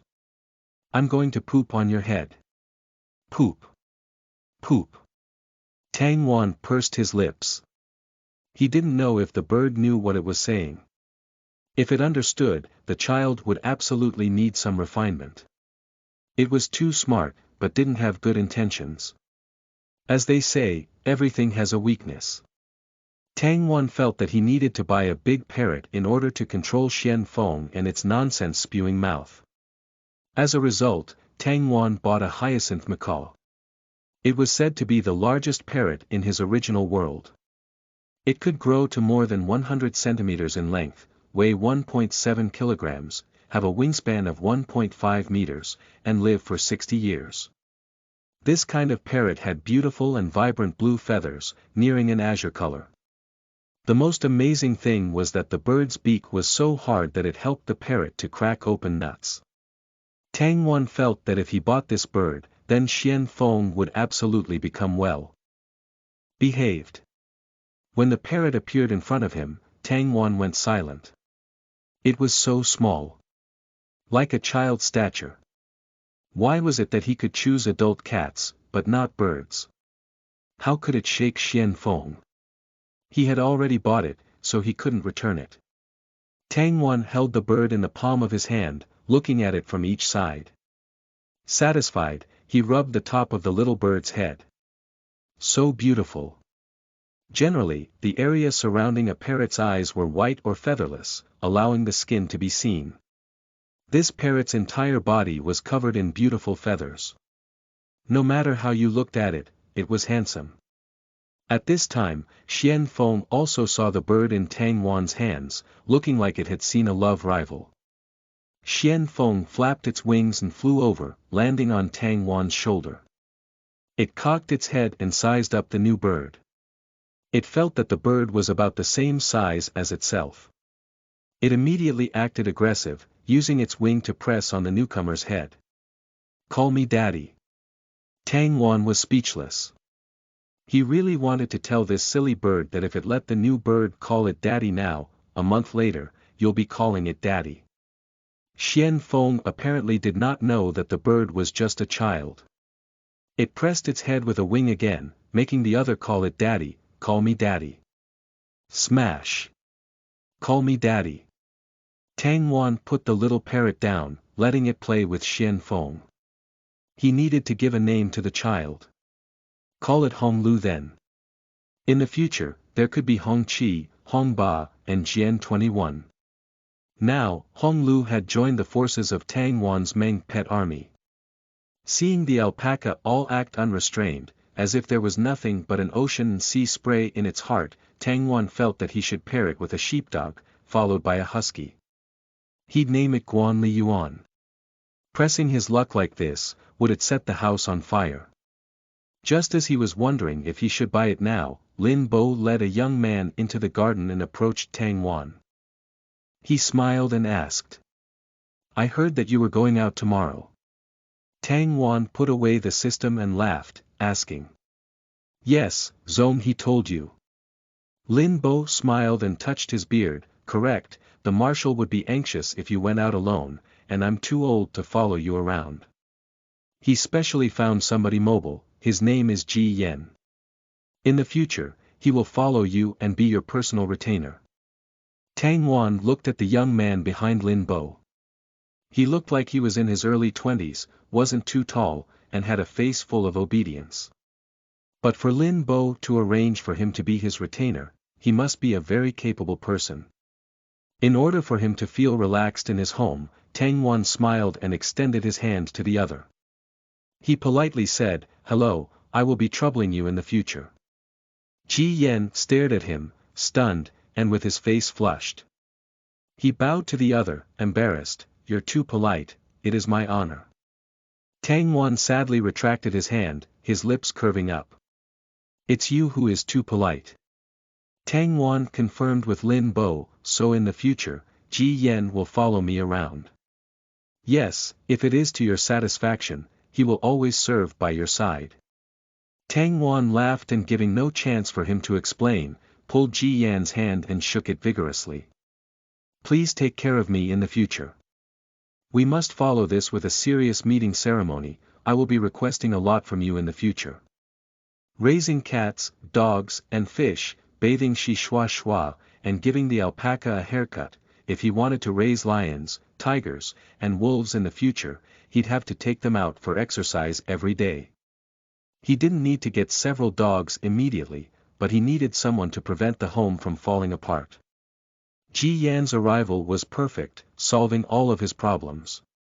Ji Yan flushed, his whole body tensed and as rigid as a straight line. After stammering a bit, his face was still red and he exerted all his effort into nodding. Pft. Tang Wan stifled a laugh. This child was too cute. "How old are you?" 19. "You're not attending school." "I remember when I was your age, I was going to school." Tang Wan thought about himself, and felt that he himself was an illiterate. A person at his age should also be at school. The place he appeared at wasn't quite right, so he was still illiterate. The marshal unexpectedly hadn't ignored his illiterate self. How touching. Ji Yan followed Tang Wan and obediently said, "I have received training at a special department, I don't need to go to school." Tang Wan raised his eyebrows. "Special department? Then who else is in your family?" "No one, I am an orphan." "Oh, I'm sorry. Furen is too kind." Saying this, Ji Yan lowered his head again. Tang Wan opened his mouth, but had no choice but to laugh. This child was too well behaved. "In the future, if you have things you can't do or aren't good at, I'll keep them away from you." Ji Yan thought for a moment, then answered in a small voice, ashamed. "I'm not good at arguing with people." Tang Wan could barely stop himself from laughing. Was this considered something he was bad at? "Don't worry, I can do it. I'm good at scolding people." Ji Yan's face turned red again. "Aside from being good at looking after people, there's still does murder count?" Tang Wan stared in astonishment. Murder? This child? The one whose face turned red whenever he spoke. It should be said that this was truly a person who had been found by Lin Bo. How fierce. After getting a rudimentary understanding of Ji Yan, Tang Wan didn't interrogate the other any further. He smiled and said, "Come on, I'll introduce you to my fur children. In the future when I don't have time, I'll have to trouble you to look after them. The one who doesn't play with its female companion but only plays with water is Shi Shua Shua. This little girl is Cui Hua, that one is Shenju Gu, and that one is Air He, a mini donkey. This is Tai Zhu, a pony. This one is Luo Bei the rabbit, and its friends Qin Kai, Xiang Kai, Bo Kai. This one is Xian Feng, who has a vulgar mouth, and the one who will turn into a giant is Hong Lu." Ji Yan. Tang Wan showed off. "Well then, aren't they very fierce?" Ji Yan cleverly said. "Yes, their names are also very fierce." Tang Wan touched Ji Yan's shoulder. "I'm truly pleasantly surprised. They all said that the names I came up with weren't good. Many people on the internet said that I didn't have good taste." Ji Yan thought for a moment and said obediently. "It's them who doesn't have good taste. Lin Bo, who had originally been worried that Tang Wan and Ji Yan wouldn't get along and was secretly observing them, dropped his melon seeds. Before transferring Ji Yan, he hadn't known that the child had the ability to spew nonsense. The next day, Tang Wan brought Ji Yan with him, and they boarded the aircraft together. They were heading towards the location Su Mi had given them. Ji Yan stood behind Tang Wan and obediently remained silent. Tang Wan patted the seat next to him, puzzled. Xiao Ji, sit. Ji Yan shook his head. I can't sit. If I let you sit, you should sit. You look like a little young wife. If they didn't know better, they would think that I was mistreating you. Ji Yan was so frightened that he immediately sat down. He was too obedient. Tang Wan sighed. This child, really saying that his specialty was murder. The aircraft left the marshal's mansion. As they neared the imperial household, they passed through all of the security checkpoints. This was the first time that Tang Wan had visited the imperial star, and he curiously looked about. The endless stream of horses and carriages in the past had already become high-tech flight paths. There weren't many pedestrians on the wide, imposing streets. Everyone who lived here were rich and nobles, but still, they couldn't compare to the marshal's mansion. They lived on a floating island. At this time, Tang Wan suddenly thought of something. How much is a floating island? Ji Yan thought. For one as big as the marshal's mansion, it would be more than $1 billion. Most of the time, there is no market price and can't be bought without royal approval. Tang Wan listened in a daze, picked up a pillow, and buried his head in it. The big cat was unexpectedly so rich.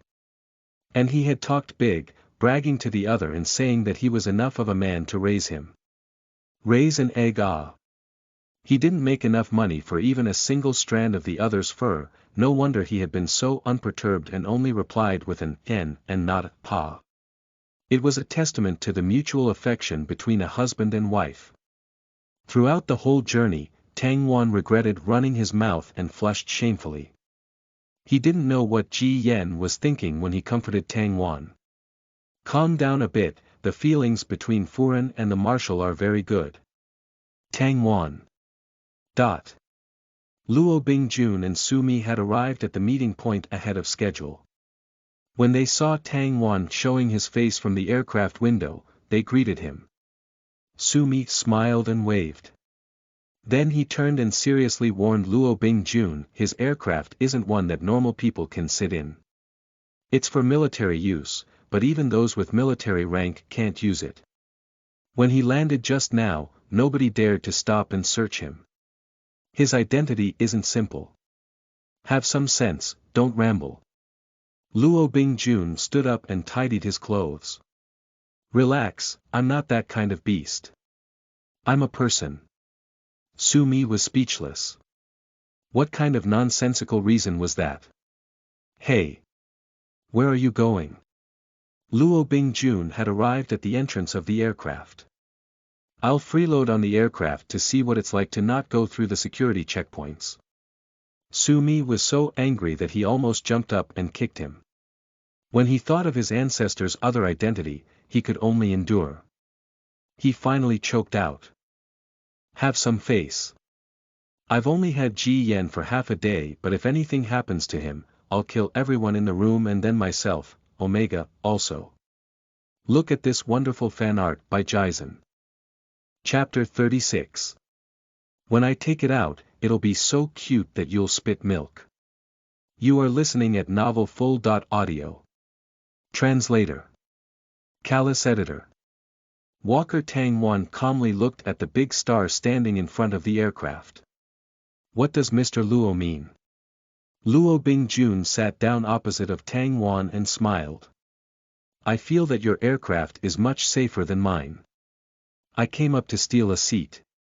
Tang Wan cocked his head, and the corners of his lips hooked up. How straightforward, without putting on airs. However, he liked it. Luo Bingjun looked over at Ji Yan. This child is very serious, is he your brother? Before Tang Wan could speak, Ji Yan replied, with neither a superior nor an inferior attitude.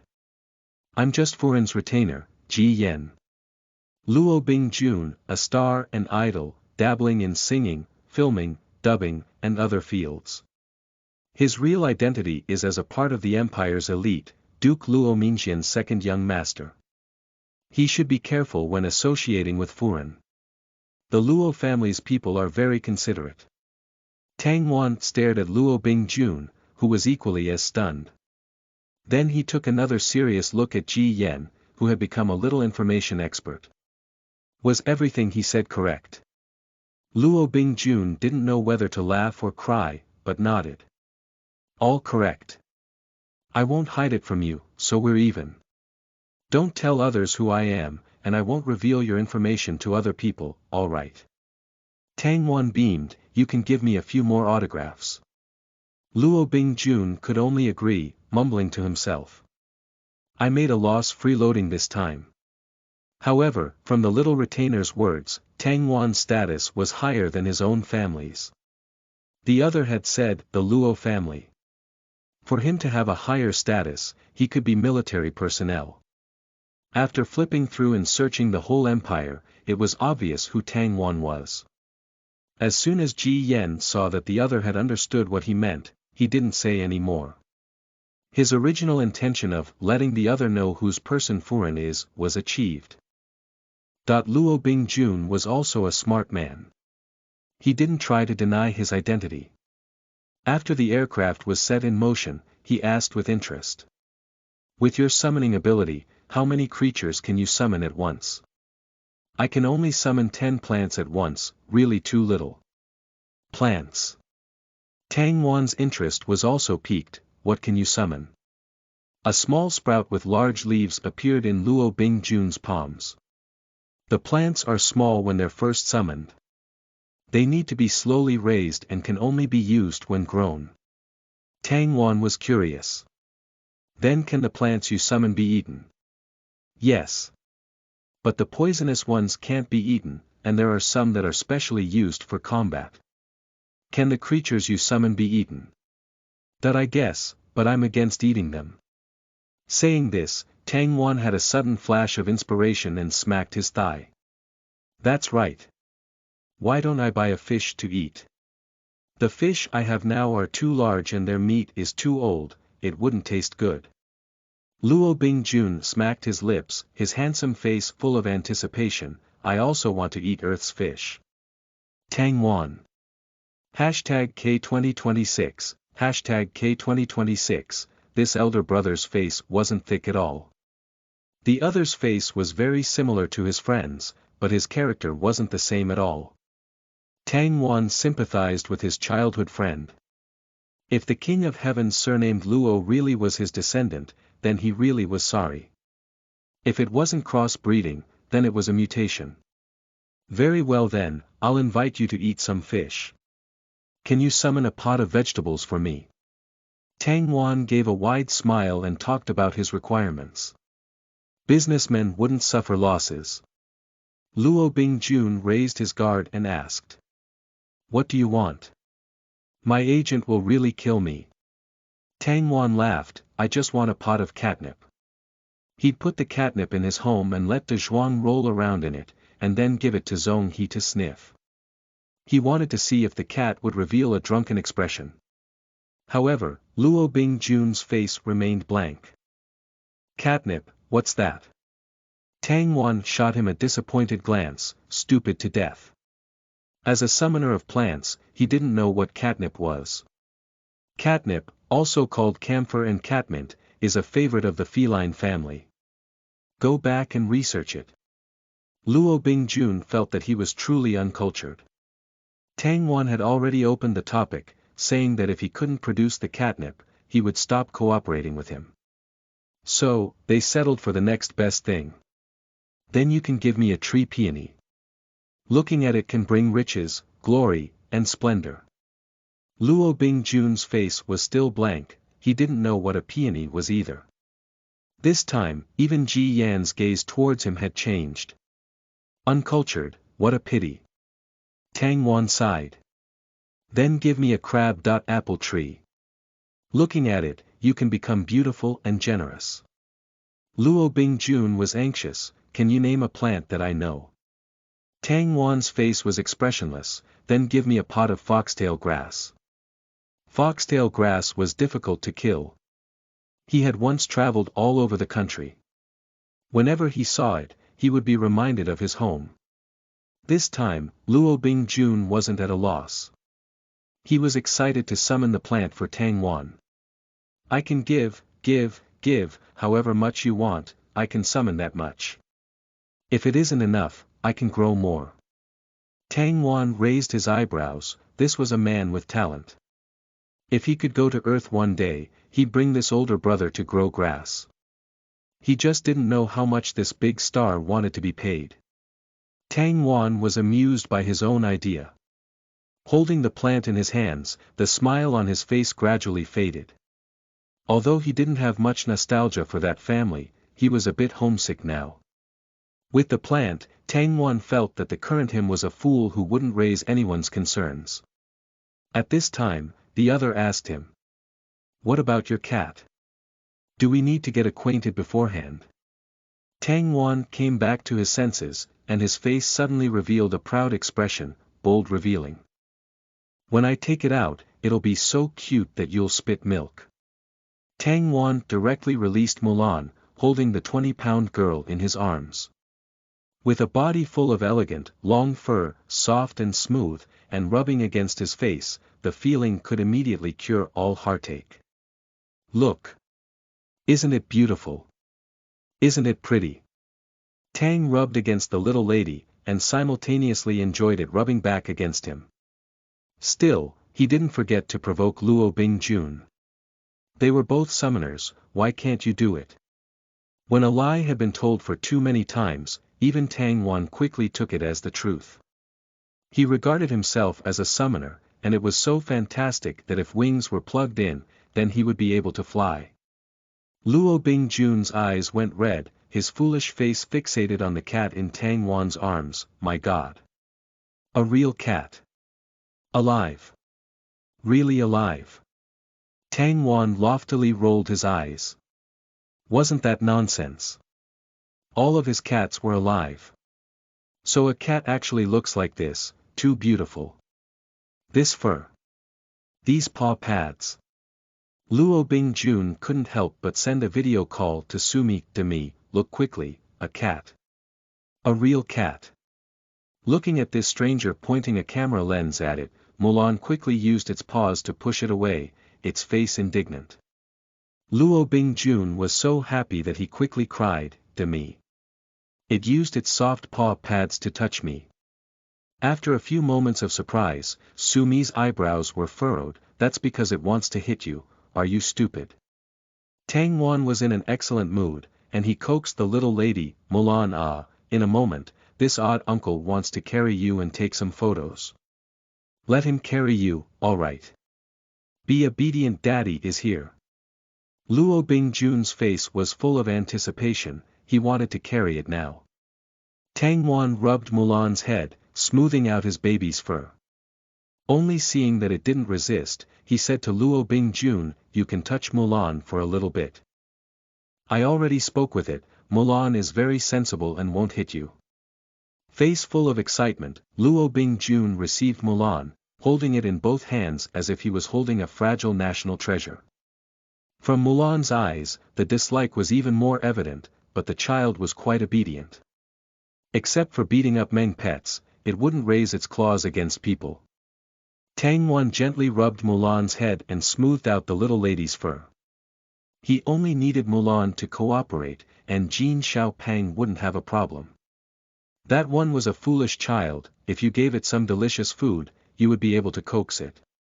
When they arrived at the shooting location, Luo Bingjun stepped off the aircraft with an irritated expression. He had only gotten to carry the little fairy Mulan for half an hour while on the road. The big star had been raised to a different level. This time, the shooting was done in secret. Neither the media nor the reporters knew about it. There were only a few junior reporters on the scene. Once they saw Luo Bingjun, they felt that they had been right in coming, and they were so excited that they filmed his every move. Seeing Tang Wan with Mulan in his arms, the reporter's eyes flashed with doubt. Could this be the actor that Sumi had just signed? This can't be the live broadcasting circle's famous eating, sleeping, and scolding de Zhuang. Is what he's holding in his arms a cat? Yes, yes, yes. That cat is Mulan. The two circles' two lords really are cooperating. Fuck. Today, this junior reporter is lucky to have come, this is big news. Eating, sleeping, and scolding de Zhuang looks like this. Who says that he's ugly and can't go out to see people? I'll smear their face with porridge. At this time, the reporter reacted and rushed to take photos, not of Luo Bingjun, but of Tang Wan. Tang Wan looked at the reporters in front of him, holding the cat in his arms tightly. If they dared to steal his cat, he'd kick them in the crotch. He'd let them know why the blossoms were so red. Ji Yan's body flashed, and he was already standing in front of Tang Wan. When he raised his hand, a white light flashed in front of him, and there remained only a white light in the reporter's film. At a glance, the reporters understood that they couldn't take pictures. There was a slew of incessant questions.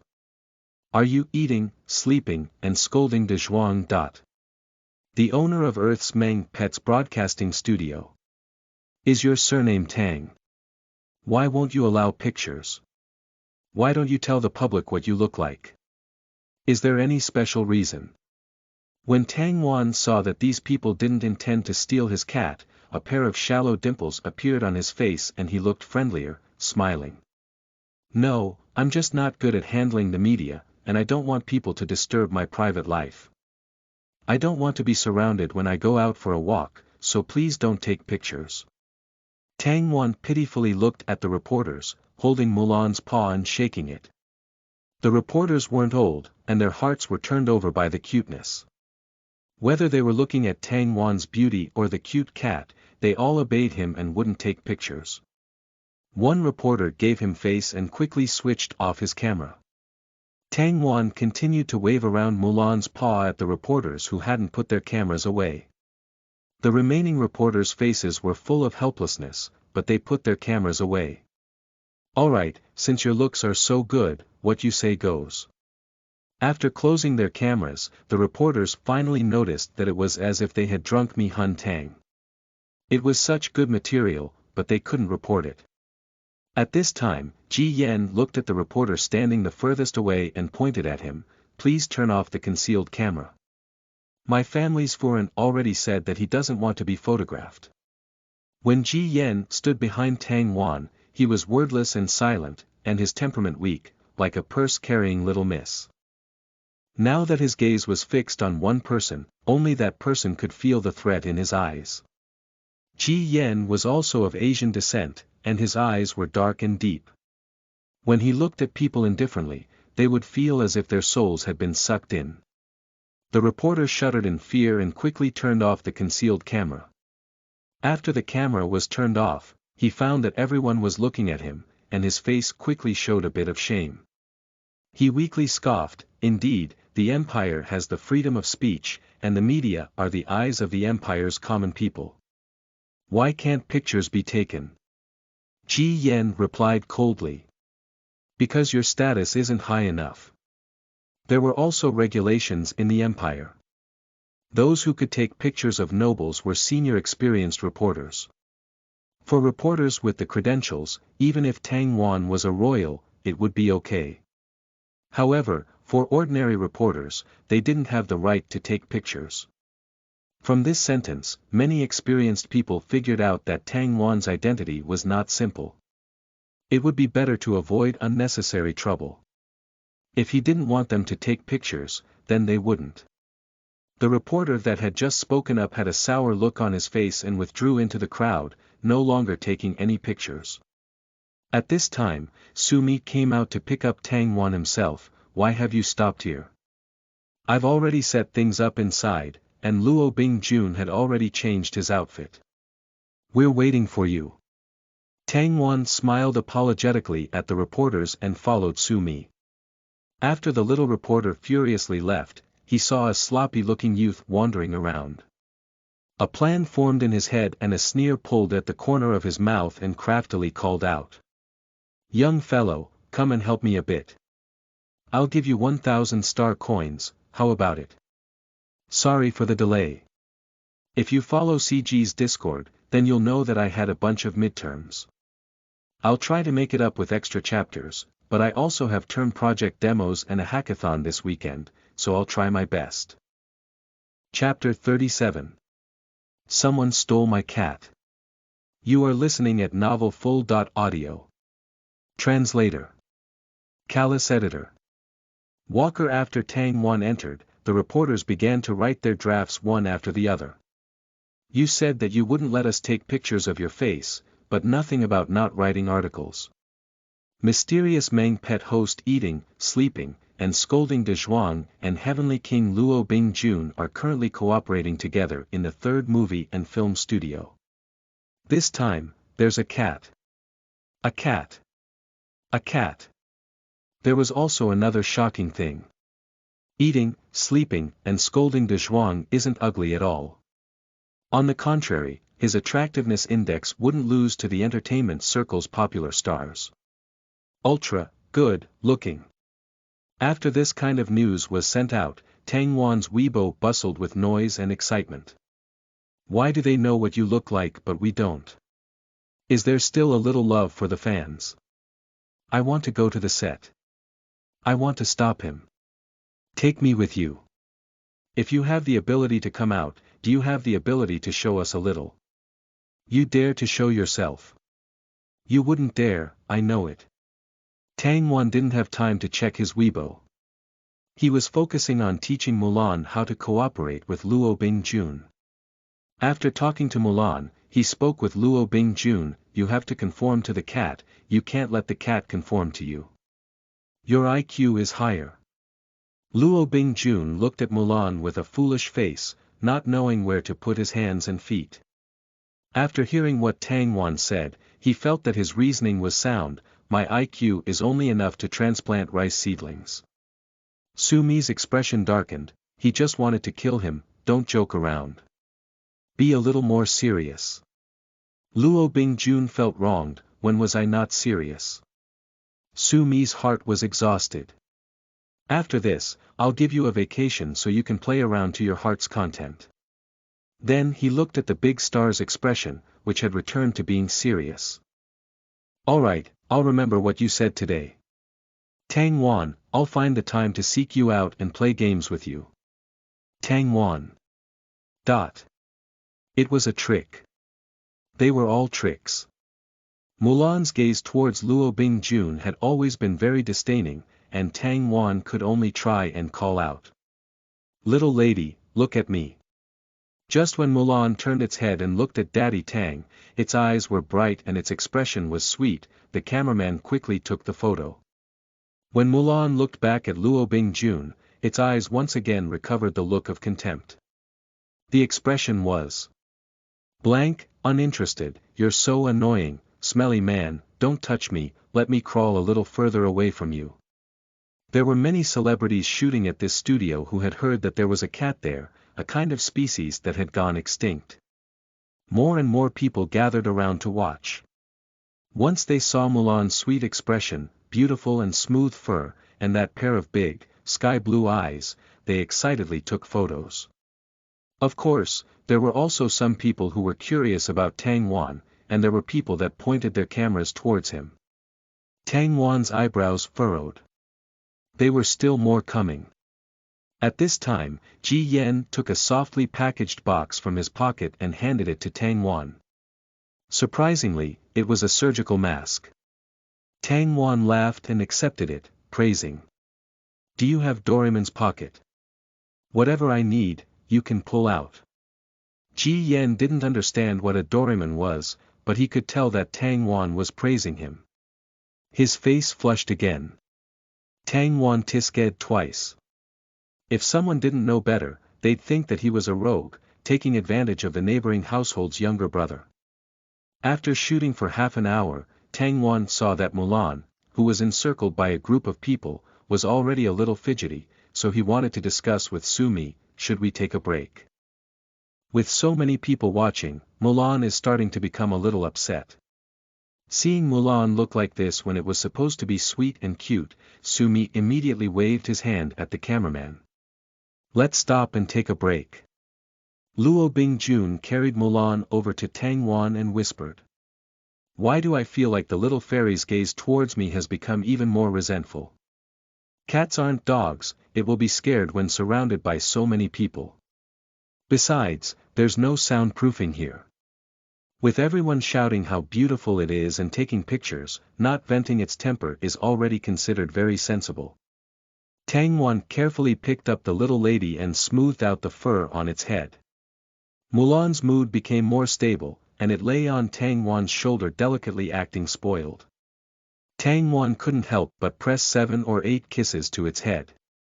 The onlookers' faces were full of envy. They also wanted to kiss it. After Sumi heard Tang Wan spoke, there was a microphone he had managed to pull from somewhere in his hand. He said to everyone. While we're shooting, we forbid others in standing around. The cat is uncomfortable. Everyone, please be more forgiving of the cat. Scatter, scatter. The crowd regretfully began to leave the studio. Tang Wan sighed, relieved, and turned to Ji Yen. I'm thirsty, can you help me buy a bottle of water? Ji Yen pulled a bottle of water from his bag, it had already been provided. Tang Wan took the offered water, then looked at the nearby beverage selling machine. It had freshly pressed juices, using fruits he had never seen before. There was a mechanical robot slicing the fruit, pressing it, and pouring it. Customers could swipe a card and help themselves. There were many people in line, and just by looking, he could tell that it was very good. Ji Yen saw the desire in Tang Wan's gaze, and he frowned. He wasn't sure about leaving Tang Wan alone here, but his heart couldn't bear to see Tang Wan disappointed. He looked solemnly at Luo Bingjun and said. Asking young master to look after him. Luo Bingjun subconsciously turned his head around. With Ji Yan's solemn tone, it seemed as if he was saying if something goes wrong, you bastard had better work if your life depended on it. By this time, the onlookers were almost gone. Ji Yen took the water container back from Tang Wan and whispered. Wait 2 minutes for me. Tang Wan chuckled and contentedly waved Mulan's paw, thank you big brother Ji. Ji Yan's face quickly burst into flames and ran off, embarrassed. Tang Wan laughed, showing his dimples, this child, ha ha ha ha. Luo Bingjun cocked his head. He felt that the moment when Tang Wan was teasing Ji Yen was very familiar. Sumi just wanted to laugh coldly, how damn similar it was to when Luo Bingjun teased him. These two summoners, maybe they could really be friends. Just at this time, suddenly a group of people that resembled a crazy mob poured in, stuffing the studio to overflowing in an instant. Tang Wan and Luo Bingjun both started, stunned. What was going on? Luo Bingjun. I'm your fan. I've liked you for 8 years. Luo Bingjun. I love you. Big brother Luo. Marry me. Marry me. Marry me. The two people looked at each other. Tang Wan's gaze held the same resentment as Mulan's, your fans. Luo Bingjun frowned. This time when he came to shoot, it was done in secret. Even if his fans knew that he was here, they couldn't come in and crazily interfere with his work. He knew that his own fans were very reasonable. Luo Bingjun's bodyguards weren't enough, and they were bowled over by the group of fans. Tang Wan and Luo Bingjun were in the middle, surrounded, with no place to hide. Though Luo Bingjun wanted to protect Tang Wan, he couldn't. He wanted to reach out and grab Tang Wan, but he was already dragged away by the crowd. Tang Wan was pushed around several times and almost fell down. At this time, 2 people, one on the left and one on the right, took hold of his arms and pulled him to the side. One younger-looking fellow wearing a mask took the opportunity and grabbed Mulan and frantically pushed through the crowd, escaping. Tang Wan's mind buzzed. Someone stole his cat. Fuck you, bastard. No one can steal my cat. Even while Tang Wan was being dragged, he still furiously kicked out with a foot, hitting the younger fellow's back. The other fell down in a large face. Plant, Mulan also being tossed down, letting out a hiss. Tang Wan immediately felt like his heart was dripping blood. Tang Wan suddenly felt the area around his body clear, the feeling of being crowded fading away. There were two youths, one on each side, pushing people away from him. Tang Wan understood at once. These were the people that Zhong He had assigned to covertly follow him. They had no choice but to show themselves. Don't mind me, my cat. Tang Wan anxiously stamped his feet. His little lady was being snatched away. The most important thing was getting the little lady back. The two soldiers who were protecting pursed their lips. Their assignment was to protect him from their place in the shadows. They already hadn't wanted to reveal themselves, and they still had to chase after a cat. Furen really loved cats as if they were his life. At this time, a green vine suddenly sprang from the ground, dividing into countless stems and typing up the people who wanted to escape. The vines continued to grow, typing up a short fellow who had already managed to flee 30 meters away, and dragged him back by the legs. The short fellow shrieked and grabbed Mulan's neck. Before he would voice his threat, the vines divided, sharp needle-like tips appearing. After they gathered at the other's hands, there was the sound of something snapping. The sounds of bone breaking reverberated in the other's people's ears, and the originally violently struggling people were scared into compliance at once and were lying motionlessly on the floor. The vines rolled at Mulan's waist and, light as a feather, delivered it back to Tang Wan.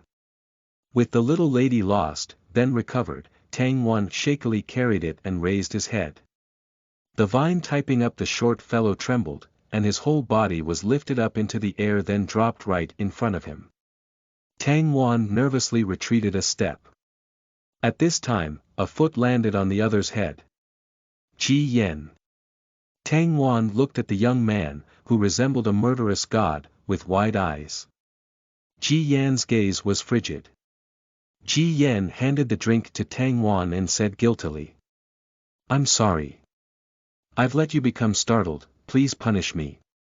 Tang Wan laughed and patted Ji Yan's shoulder. I want to thank you for coming back in such a timely manner. Just now when you left, it was because I asked you to do so. If you still feel like you failed your duty and want to be punished, then help me give Shenju Gu a bath when we get back. His hair is dirty. Ji Yen still felt guilty. It was his first time going out with Furen, and something like this had happened. Ji Yen believed that it was due to his own negligence. At this time, Luo Bingjun and Su Mi reacted and squeezed out from the crowd. They asked Tang Wan, worried, are you okay? Tang Wan shook his head, comforting Mulan in his arms. Ji Yen pulled off the short fellow's mask. It turned out that it was the reporter that had wanted to take a picture of them before. Luo Bingjun looked at the group of fans and said, his expression cold, you also found this group of fake fans. My fans wouldn't look at me with such a gaze. As it turns out, Luo Bingjun was just carefree, not at all foolish. At a glance, it was clear that these people were hired to make trouble, and their goal was to steal the cat in Tang Wan's hands. It must be known that someone had already made an offer of 7 million yuan for Jin Xiaopang. If Mulan had been taken to the black market and auctioned off, it would definitely fetch more than 7 million yuan. There came a sudden commotion from the front doors, and someone shouted. The Imperial Guard has arrived. Ji Yen glanced outside. Using a vine, a good dozen people were tied up along a chain, then dragged out. Everyone was stupefied. How much combat strength did this person have? Luo Bingjun swallowed his saliva and whispered, your retainer also has a plant ability. Tang Wan. Just like you. Tang Wan didn't really know if it was the same, but they were both plants anyways. At this time, he'd just say that they were the same. It would very much give him face. Luo Bingjun's expression was sullen. His father was right, he was the most useless cub among the plant ability users. There were those younger than him with more amazing, explosive talents. He could still only summon some plants and grow flowers, vegetables, and grass.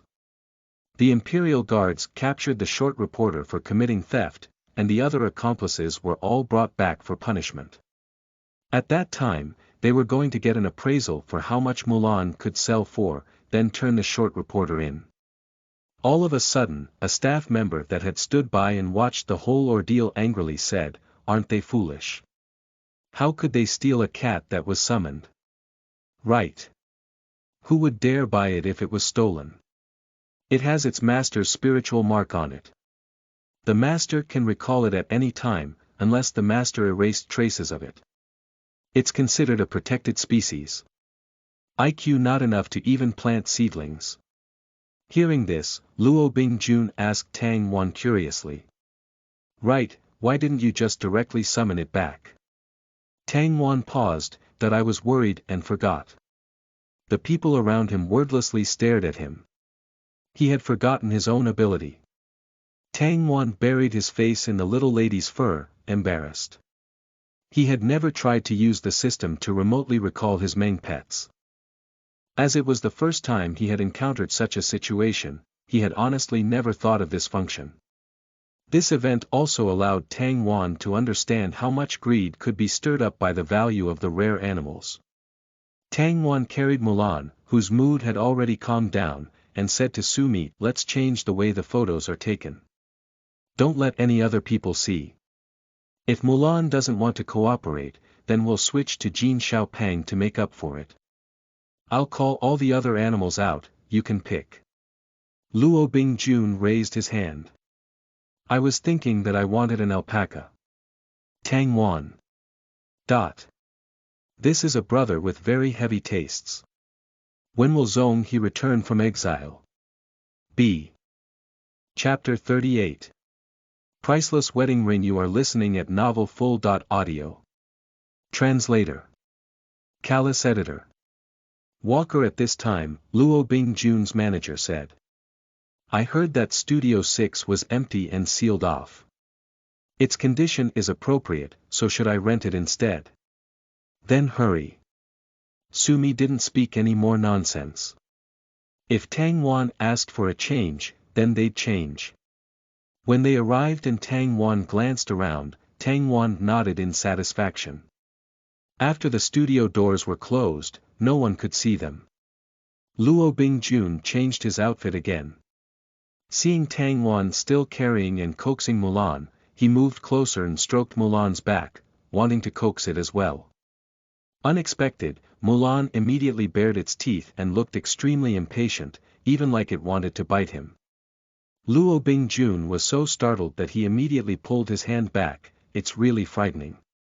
Tang Wan rubbed the top of Mulan's head and placed it directly back into the system, letting it have some peace, and let Jin Xiaopeng out. "Mulan's mood is unstable, so we can only let Jin Xiaopeng out. This child is big-hearted, easy-going, and has a good temper." Jin Xiaopeng looked all around with big, wide eyes, his round furry ears twitching. It was just curious, not showing any fear.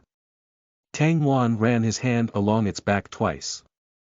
In his heart, he felt that it should take on a sturdy child as a wife. Tai Niu was a sturdy child. Luo Bingjun happily held Jin Xiaopeng in his arms and rubbed its stomach. In an instant, he was conquered by the thick layer of fat and soft fur. Jin Xiaopeng just glanced at him. Tang Wan was standing right by it, and it didn't start any conflicts. It even gave Luo Bingjun a lot of face and pressed its face against his shoulder, appearing like a lovable child. However, Luo Bingjun was so moved that his eyes were brimming with tears of excitement, and he went off to take some photos. Tang Wan held his chin. He actually really wanted to remind the other that Jin Xiaopeng only did such things because the child was too lazy to respond. Taking photos with Jin Xiaopeng went very smoothly. Because this child was too lazy, he placed it down, where it lay with its plump stomach sticking to the floor and his claws outstretched and motionless. Whatever position it was placed in was what position it'd take. Without the lure of food, it wouldn't bother moving at all. With Jin Xiaopeng's disposition, it quickly became the entire working team's big darling. When one touched it, the other would snap a picture. There were still others that went out and bought meat jerkies and canned food that cat beasts could eat. Big and small bags were stuffed into Tang Wan's hands, all for Jin Xiaopeng to eat. Tang Wan didn't know whether he should laugh or cry, but he accepted everyone's kindness. He asked Sumi and Luo Bingjun, "I also have parrots and rabbits, do you want to experiment with them? I won't accept your money." It was very difficult to get this kind of opportunity, so how could the two people refuse? Even if they didn't take any photos, they were both extremely willing to just take a look.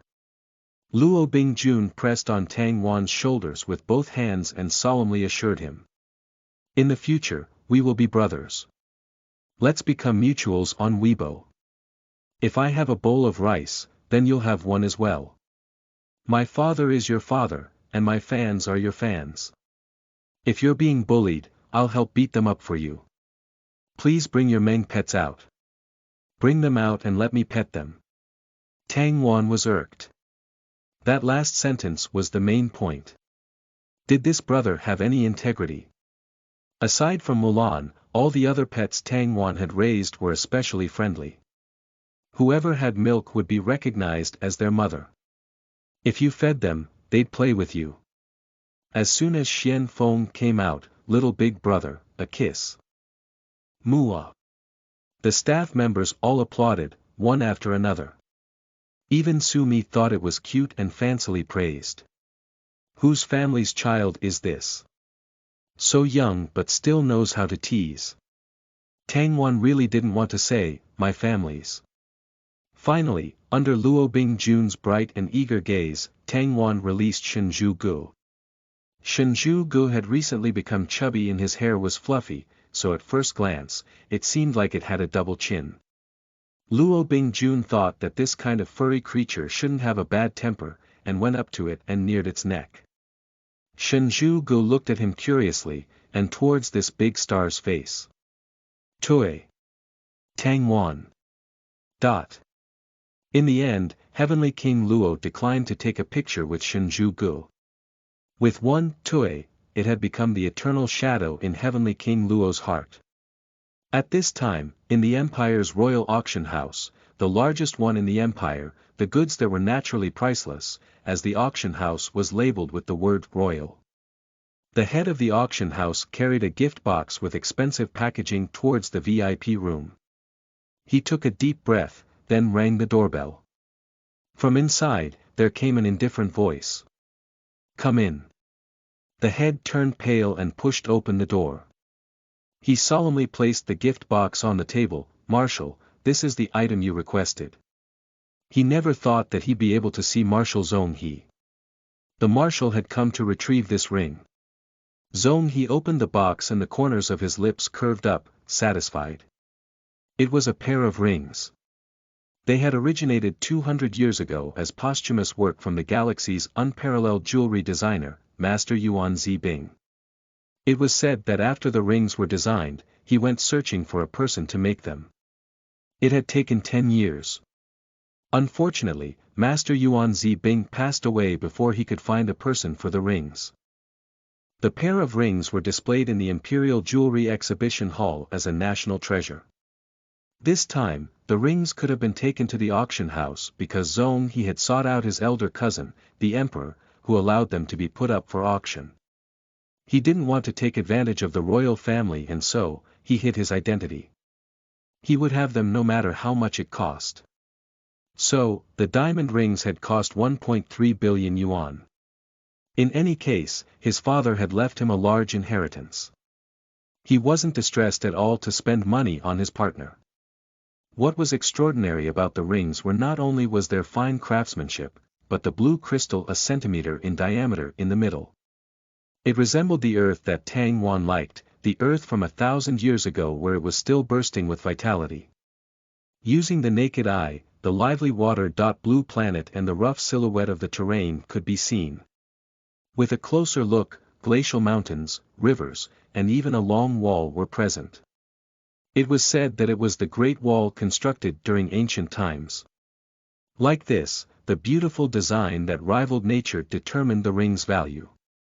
Zhong He knew that Tang Wan especially liked Earth's culture, and thought that he would definitely like the ring.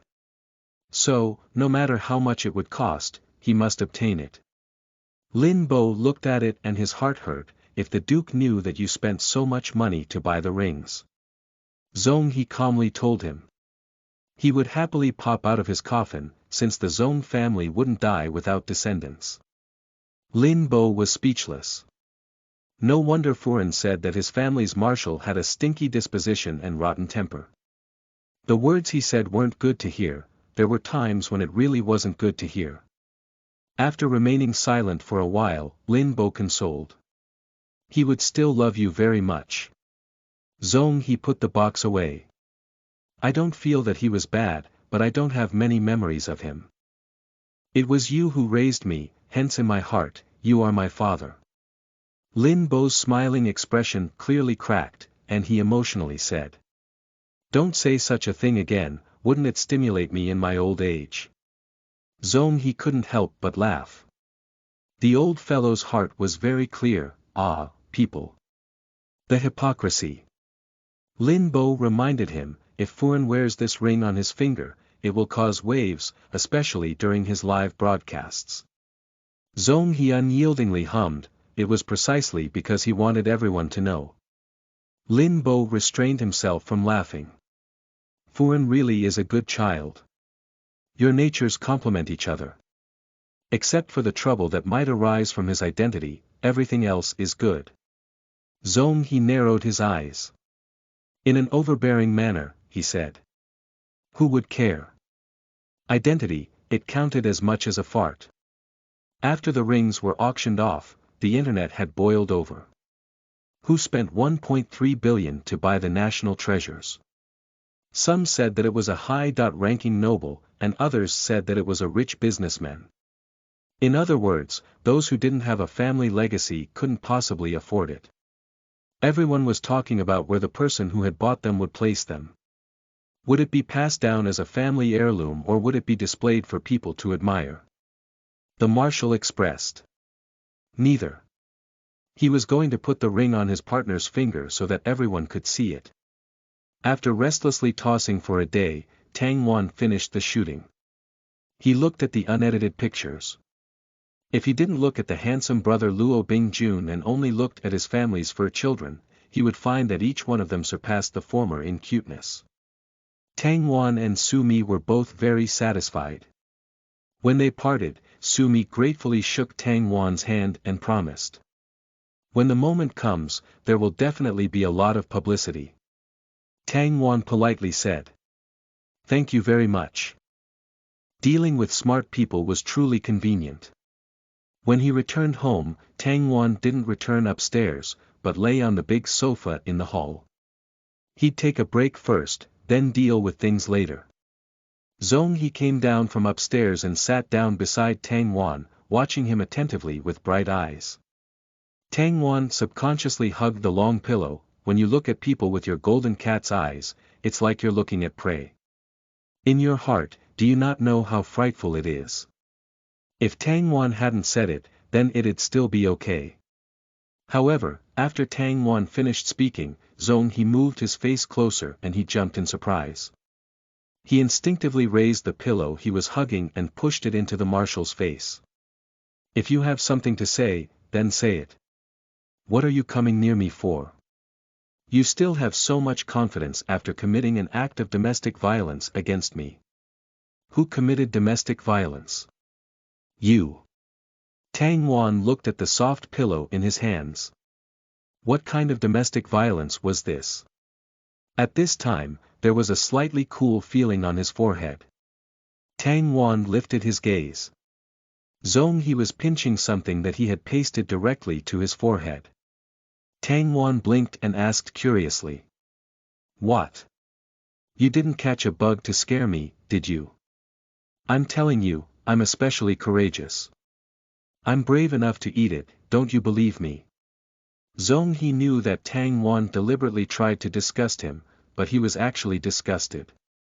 He couldn't imagine him opening his mouth to swallow an insect. Zhong He stopped teasing him. He pulled Tang Wan's hand up and placed the ring on his finger without an explanation. Stupefied, Tang Wan stared at the extra addition to his finger. He felt like he was floating away from reality. A ring. Zhong He confidently told him. Now that it's on, don't take it off. It makes it clear that you're already married. Only then did Tang Wan carefully examine the ring. His gaze was immediately attracted by the form of the crystal, which resembled earth. This is earth.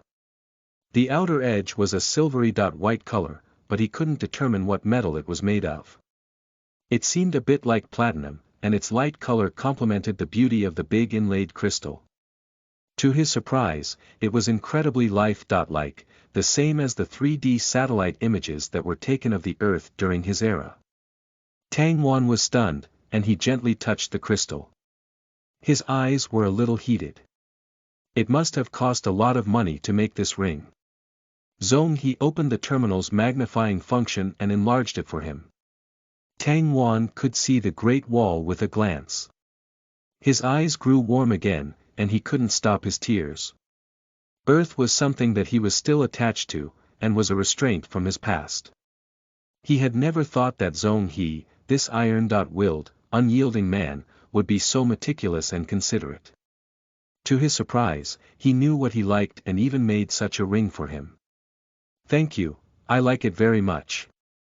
Tang Wan's eyes were tinged red, and he moved to cup Zhong He's face. He took the initiative to move closer and pressed a kiss to the other's forehead. From now on, he would learn to transfer his attachment to the ring and forget about the past. He would use the Tang Wan of this era's identity and keep on living happily with this family. I straight up hyperventilated for 10 minutes after this scene. Chapter 39. Is there any use in resisting? You are listening at novelfull.audio. Translator. Callous Editor. Walker Tang Wan took a picture of himself wearing the ring. However, he didn't want to show off and pass it around the internet. The ring's price wasn't low. It wouldn't be good if other people said that he was flaunting his wealth. The one on Zhong He's was simple and tasteful. Looking back at his own, Tang Wan couldn't contain his laughter. That one was probably a gift when he bought this one. It was like when buying a golden arowana and a large tank, a smaller tank was gifted with it. Tang Wan was in a good mood. He had an extra half bowl of rice during dinner that evening. He happily pulled Zhong He out for a stroll, not feeling tired at all. While they were walking, he told Zhong He all about his little lady almost being stolen away. The two people who were following me are very capable, and Ji Yen is also very powerful. Did they tell you about this? Zhong He nodded. They will be dealt with according to the law, so you can relax. Tang Wan clenched his fist, and angrily said. I only just kicked that person's leg. I haven't vented my anger yet. Zhong He looked at his hand with a subtle gaze, as if to say, your fist can hurt people. Tang Wan laughed grimly. He couldn't compare with those extreme combat scions. Zhong He also reminded him. It would be better if you didn't leave home in the future. When you went out, your cat was stolen. What if you go out and get kidnapped next time? There might not even be a mouse left. Tang Wan unhappily asked. Does your mouth need to be so poisonous? That was just a curse. Zhong He raised his eyebrows slightly and he magnanimously said. Very well. Wherever you go, I can find you and help bring you back. You can relax and go out to play. Tang Wan laughed, then sneakily and covertly asked.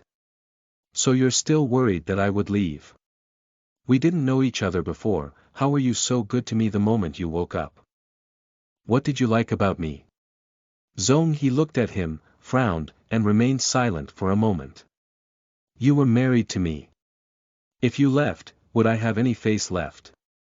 He noticed that Tang Wan's gaze towards him had changed. The marshal's formidable survival instincts allowed him to react instantly. I'm just teasing you, you're good. Looking. Tang Wan wordlessly rolled his eyes.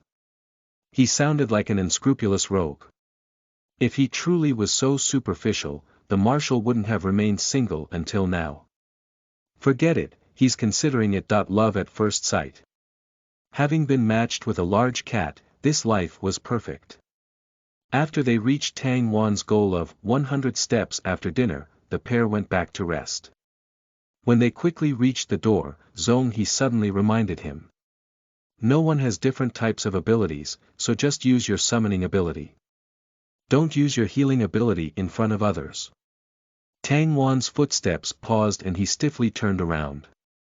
There was some kind of helplessness in his eyes. Had he been exposed? While Tang Wan's heart was uncertain, He rubbed his head and pulled his hand along. Let's go. Tang Wan pursed his lips. He was wordlessly dragged by He back into the foyer. You aren't going to ask any questions? He smiled. There's no need. Tang Wan stopped, not moving any further. You aren't afraid that I'll cause trouble for you?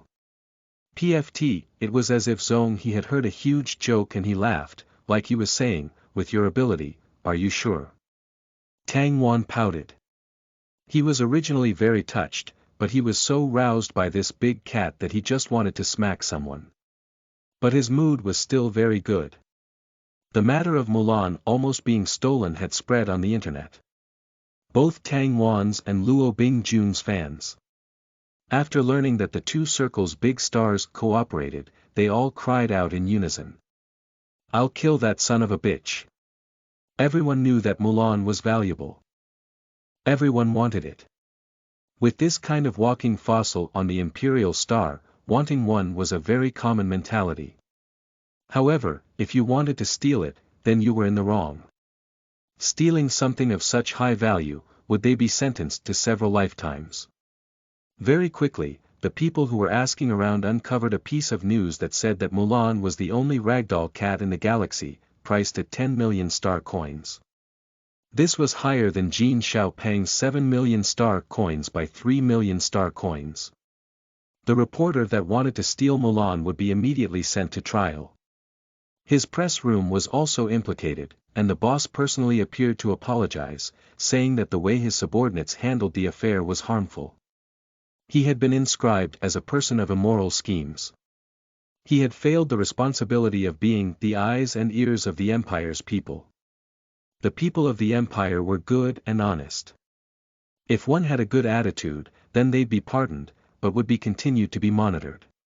They hadn't expected there to be such a fuss.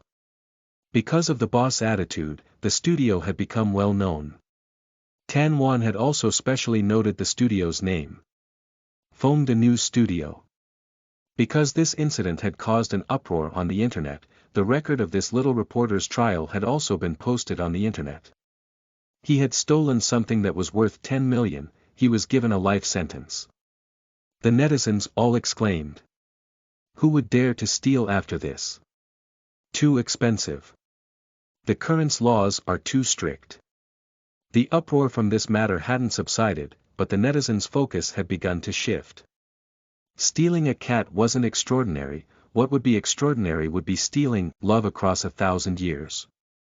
The national treasure had been appraised at 1.3 billion yuan. If you stole it, your fame could soar to the heavens in one move. Tang Wan only paid attention to his cats, and held no interest towards love across 1,000 years. He felt that it was just a piece of art, and he didn't have the eye to truly appreciate it. Just as the situation was coming to an end, Luo Bingjun had also taken the opportunity to make a full photo album. His studio had tagged Tang Wan and publicized it along with Luo Bingjun's new album. At this point, Luo Bingjun had the best photo album in the whole circle.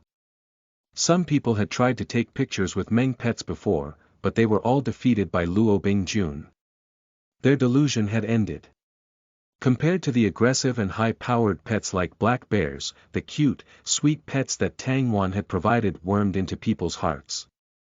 The hit rate for Luo Bingjun's new album had soared to first place overnight, gaining 3 times the number of clicks that the second place received. Heavenly King Luo had once again set the galaxy on fire. Tang Wan, who had been linked to Luo Bingjun, and had followed him in storming the entertainment circle. He had become the main pet blogger known throughout the entire empire, and his popularity had reached an all-time high. Tang Wan was satisfied to see his following rise. This was the result he had wanted. Looking at the popularity rating on his own system, Tang Wan had really stuck it rich this time.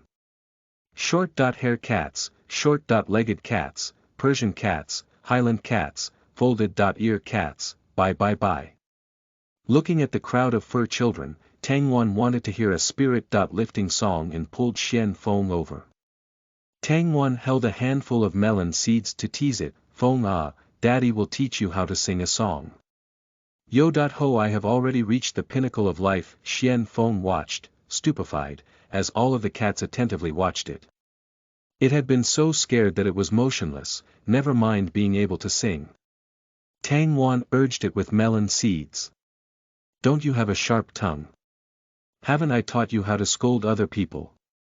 Why is it so hard to sing? Xian Feng looked at its stiff wings, then carefully looked all around, flattening its wings. Ever since it had been beaten by De Zhuang, Xian Feng had developed a psychological shadow and didn't want to stay in the same room with a cat. Now it was in a room full of cats. Tang Wan sighed. Very well, if you aren't in the mood, you don't have to learn it. Go and ask Hong Lu to go out and play with you. Tang Wan released Hong Lu. Now, the purple-blue parrot was 1 head larger than Xian Feng, and had begun to learn to talk. Tang Wan heard 2 birds on the windowsill yelling at each other. Call me daddy. Call me daddy. Call me daddy. Tang Wan couldn't help but record a video of them, along with the room full of cats, and posted it on Weibo. Eating, sleeping, and scolding De Zhuang. It's been a while since my last live broadcast. I've kept everyone waiting for a while. The fur children will be waiting for you tonight at 7:30 p.m. The netizens were stirred up into a frenzy. Ahahahaha. The number is increasing again. Does Xian Feng have a companion? Did the new bird learn how to speak from Xian Feng? Ha, call me daddy, is also okay. There are so many cats, these are all cats, right. A lot of cats, grandma, quickly come and look. There are a lot of cats. Tang Wan, does your family still need someone to work small jobs? The kind that shovels cat litter. When Tang Wan saw that they had been stirred up like this, he logged out of Weibo, in an excellent mood. He liked seeing them energized and tripping over themselves, each one being more excited than the last. Truly too cute. Tang Wan found a brush and went to the study to search for Zhong He. At the moment, the marshal had just finished reading the report that the army has sent and had tiredly closed his eyes, resting against his chair to doze off. Tang Wan leaned against the door, his head peeking out. He beamed and asked. Marshal, do you need my brushing services? My little brushing are especially good. From the marshal's point of view, the man standing by the door was a seductive, mischievous minx. Since his partner had taken the initiative, he had no reason to refuse. Zhong He beckoned towards Tang Wan. Come in and close the door. Tang Wan entered Zhong He's study with a smile and closed the door. It was the first time he had entered a place designated for military affairs. He curiously looked around at his surroundings, then he couldn't help but admiringly exclaim. Working in such a solemn environment, it's a blessing that you haven't turned into a bald uncle. Zhong He loftily raised his eyebrows. Who else could have fur that had grown as proper as his? Tang Wan watched on blankly as the marshal had prepared for his transformation. By undressing. Tang Wan couldn't help but wonder, could it be that before your missions, you army men return to your rooms to undress first? Zong He transformed into a big cat lying on the wooden floors, squinting slightly. Of course not, we have special combat outfits. Tang Wan heard the voice coming from below him, and only then did he turn his face back around. He approached Zong He and immediately sat on the floor. He leaned on Zong He's stomach, brushing his fur. Then why weren't you wearing it? Zong He responded with another question. Why should I wear combat clothes at home? Wouldn't I be tired of it? Tang Wan really wanted to say that, no, you aren't tired, my eyes are tired. No matter however good he looked, what he said was reasonable. Tang Wan rubbed his hands all over the marshal's smooth fur. What, undressing? It was something that he could endure. To be able to rub a cat, there was nothing he couldn't endure. Acting as a cat-petting expert, Tang Wan laughed as he brushed. Your fur is very long. Not even De Zhuang's fur has this feeling. The child is still a little milk cat. The fur on his body is still very soft and not very smooth. Zong He narrowed his eyes and his tail flicked, pleased with himself. Tang Wan playfully asked. Do you want a small braid? Zong He opened his eyes and guardedly looked at Tang Wan. What nonsense was he stirring up? Tang Wan had already mischievously pulled out a piece of red ribbon and eyed Zong He's tail. He earnestly coaxed. I feel that if you wear it on the tip of your tail, it'll look extremely good. Zong He hid his tail under his belly and refused to let him touch it. Ayaya. How could a grown man be so narrow-minded? Tang Wan hugged the cat's neck and rubbed his fur. You are the Empire's Marshal. Darren, and you can fit an aircraft carrier in your stomach. Don't be so stingy. Zong He told him very solemnly. No, I can't fit it in. It's no use even if you seduce me. Tang Wan's face froze, and he unhappily tied the red ribbon to the marshal's left paw. Was there any use in resisting? If resisting had been useful, then he would have gotten a divorce long ago. Zong He. At 7:00 p.m. that evening, Tang Wan went live on schedule. He had set up the cat mask so that he wouldn't show his face. In the first few seconds, a barrage of comments had covered up the screen. Oh. You have already been exposed, what are you still covering your face for? You've already been photographed by a reporter, it makes no difference whether you wear a mask or not. Take it off quickly, looking at it burns my eyes. Tang Wan laughed, you tricky fools. Luo Bingjun already said that no one photographed me when we were shooting. The barrage of comments knelt down and cried. Couldn't you be a little dumb? Tang Wan shook his head, cannot. Barrage. Is there anything about this host that won't happily play along that's worth seeing? Quickly release our little goddess. Begging Mulan to come out. Tang Wan raised his hand, his summoning movement. He smiled and said. Very well. Everyone, pay attention.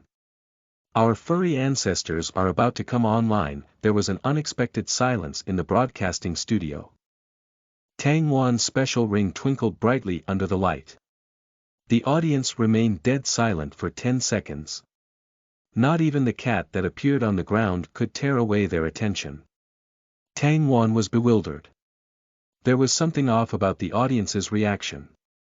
At this time, the barrage came like a wolf's howl. Fuck fuck fuck fuck fuck. The love across 1,000 years is on your finger. The national treasure. You're just wearing it on your finger, ayah. 1.3 billion star coins, ayah. Tang Wan stared blankly. What? Tang Wan, watching Zong He strip. Same tang, same. Chapter 40. The ring is on your finger. You are listening at novelfull.audio. Translator. Callous editor. Walker. Tang Wan was completely clueless. Zong He hadn't told him where the ring had come from or how much it had cost. He thought that Zong He had sought someone out to make it. Now that technology was so advanced, he was used to it being able to do anything. Looking at the audience's current reaction, it seemed that it wasn't so. National treasure. What do you mean? Tang Wan had a confused expression, and the audience became even more inflamed.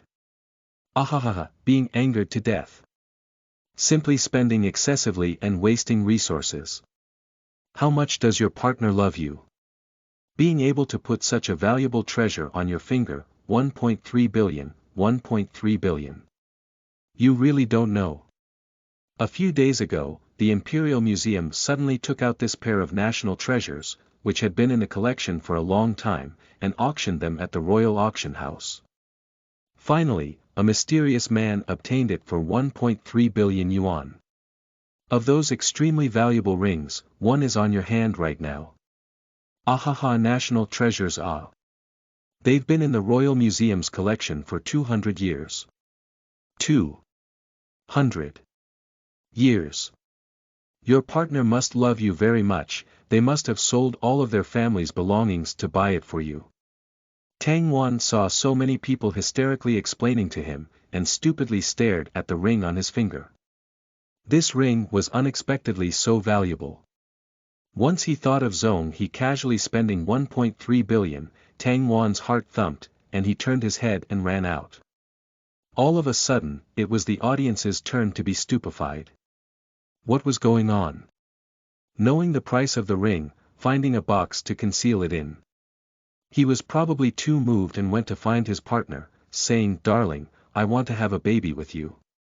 Upstairs, how naughty. Sure, is that you? How are you so show? Up next, part of the audience's attention had shifted over to the cats. After all, Tang Wan had left a room full of cats and left the touch function on. All the cat-loving friends moved their hands. What said that a dispute couldn't be settled with the touch of fur? If so, use 2 touches. There were other people who went to publicize the big news. Shocking, shocking. The love across 1,000 years that had been auctioned off a few days ago in the Royal Auction House is now being worn by one Meng Pet broadcast host. It really is ultra-pretty, a very impressive and luxurious style. Come quickly and look. The cat lovers couldn't be outdone. Extra, extra. Earth's Meng Pet's broadcasting host eating, sleeping, and scolding De Zhuang summoned again. Summoned a room full of different cats. Everyone, come quickly and watch.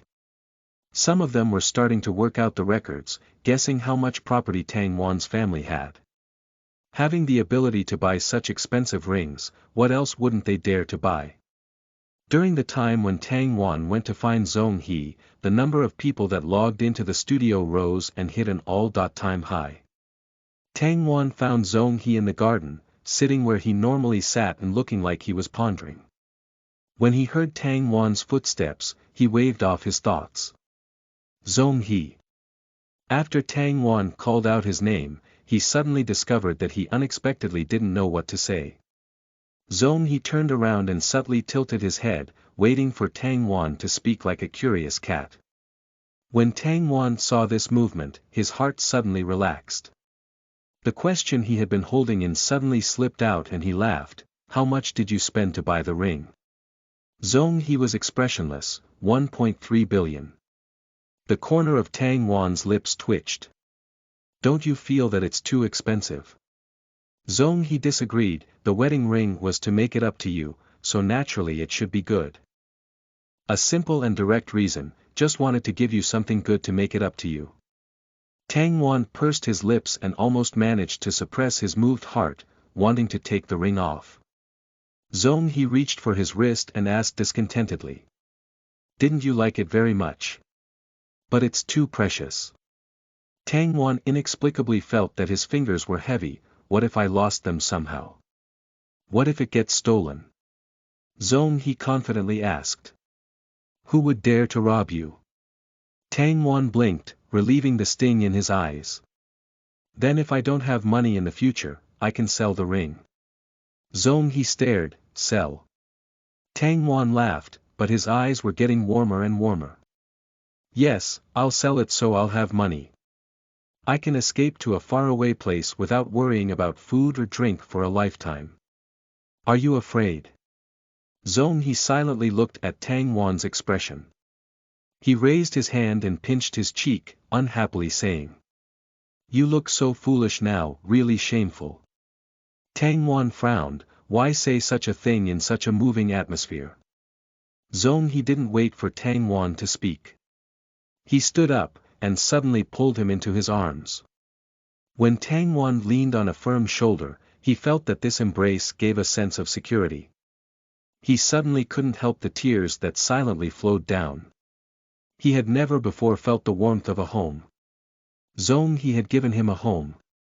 His family had never remembered what he liked before, but Zhong He remembered everything.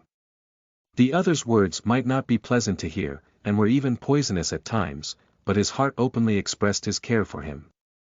Tang Wan knew that, at this moment, he really was moved. He didn't want to leave anymore, he just wanted to stay by Zhong He for a lifetime. He had won the gamble, following Zhong He to Beta Ursi Minoris had been correct. He had once felt that if he won, then he would receive a lifetime of happiness. If he lost, he would be done with this life. Tang Wan didn't have life goals at all. In fact, he didn't hold any hope for the future. He just didn't want to compromise with this life, only working hard to survive. Now, he had found his goal. Zhong He sensed Tang Wan's emotional state of mind, and softly patted his back.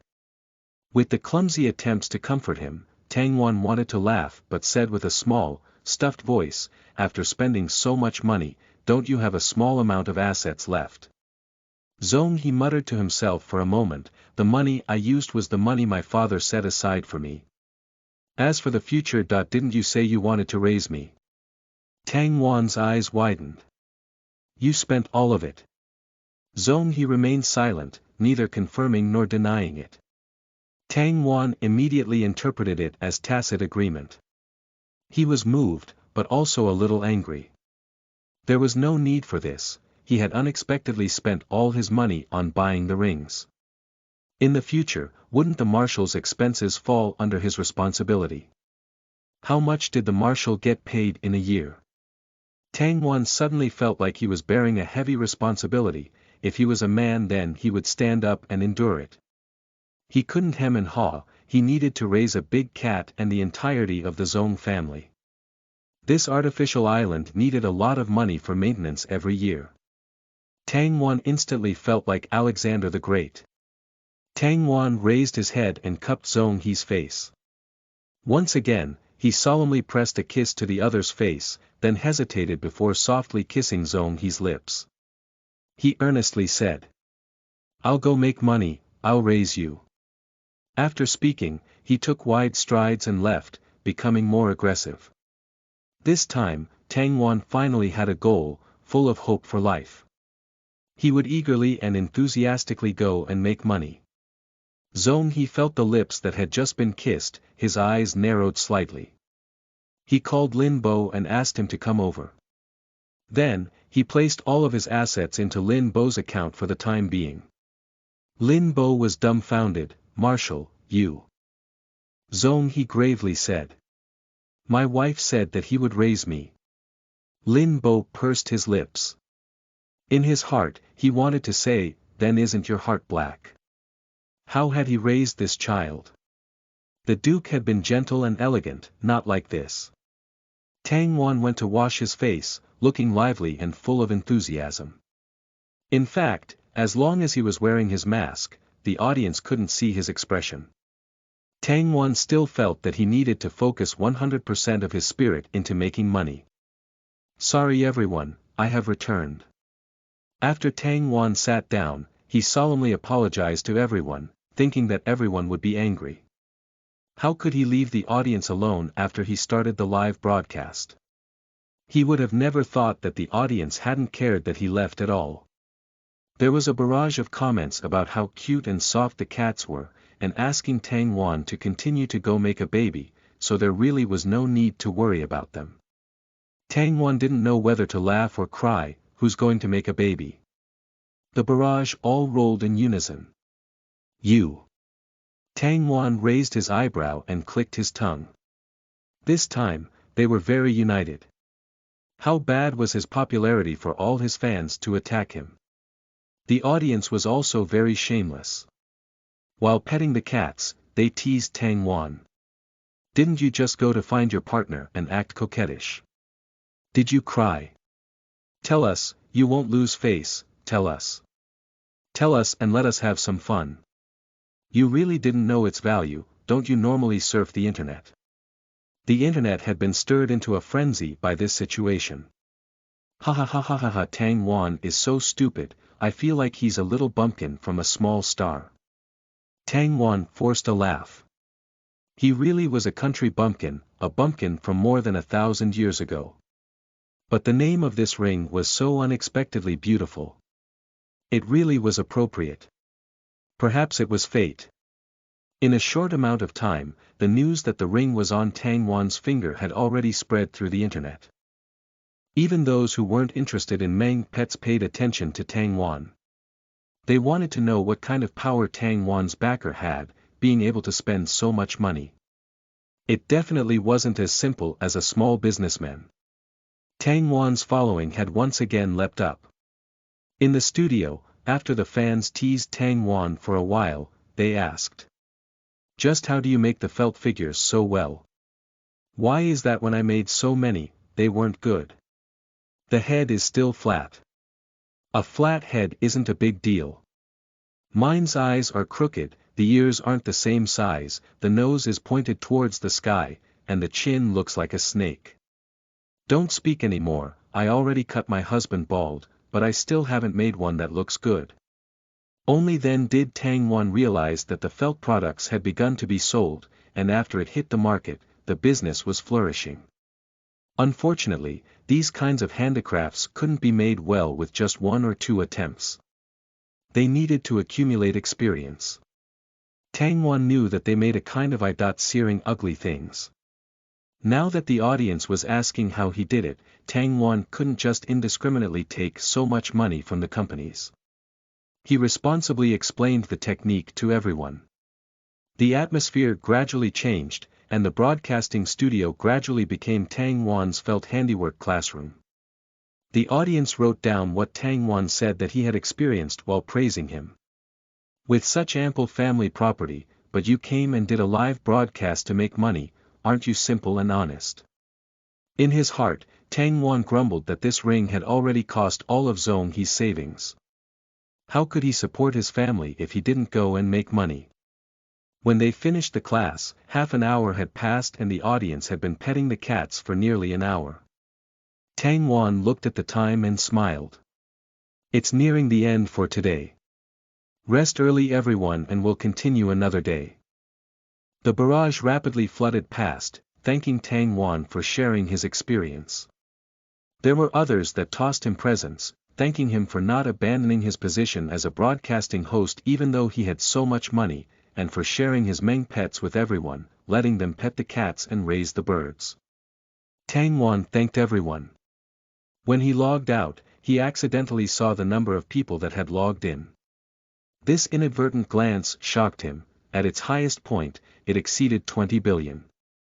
The entire empire was quite large with a population of more than 100 billion, but the live broadcast had attracted 1/5 of the entire empire's population.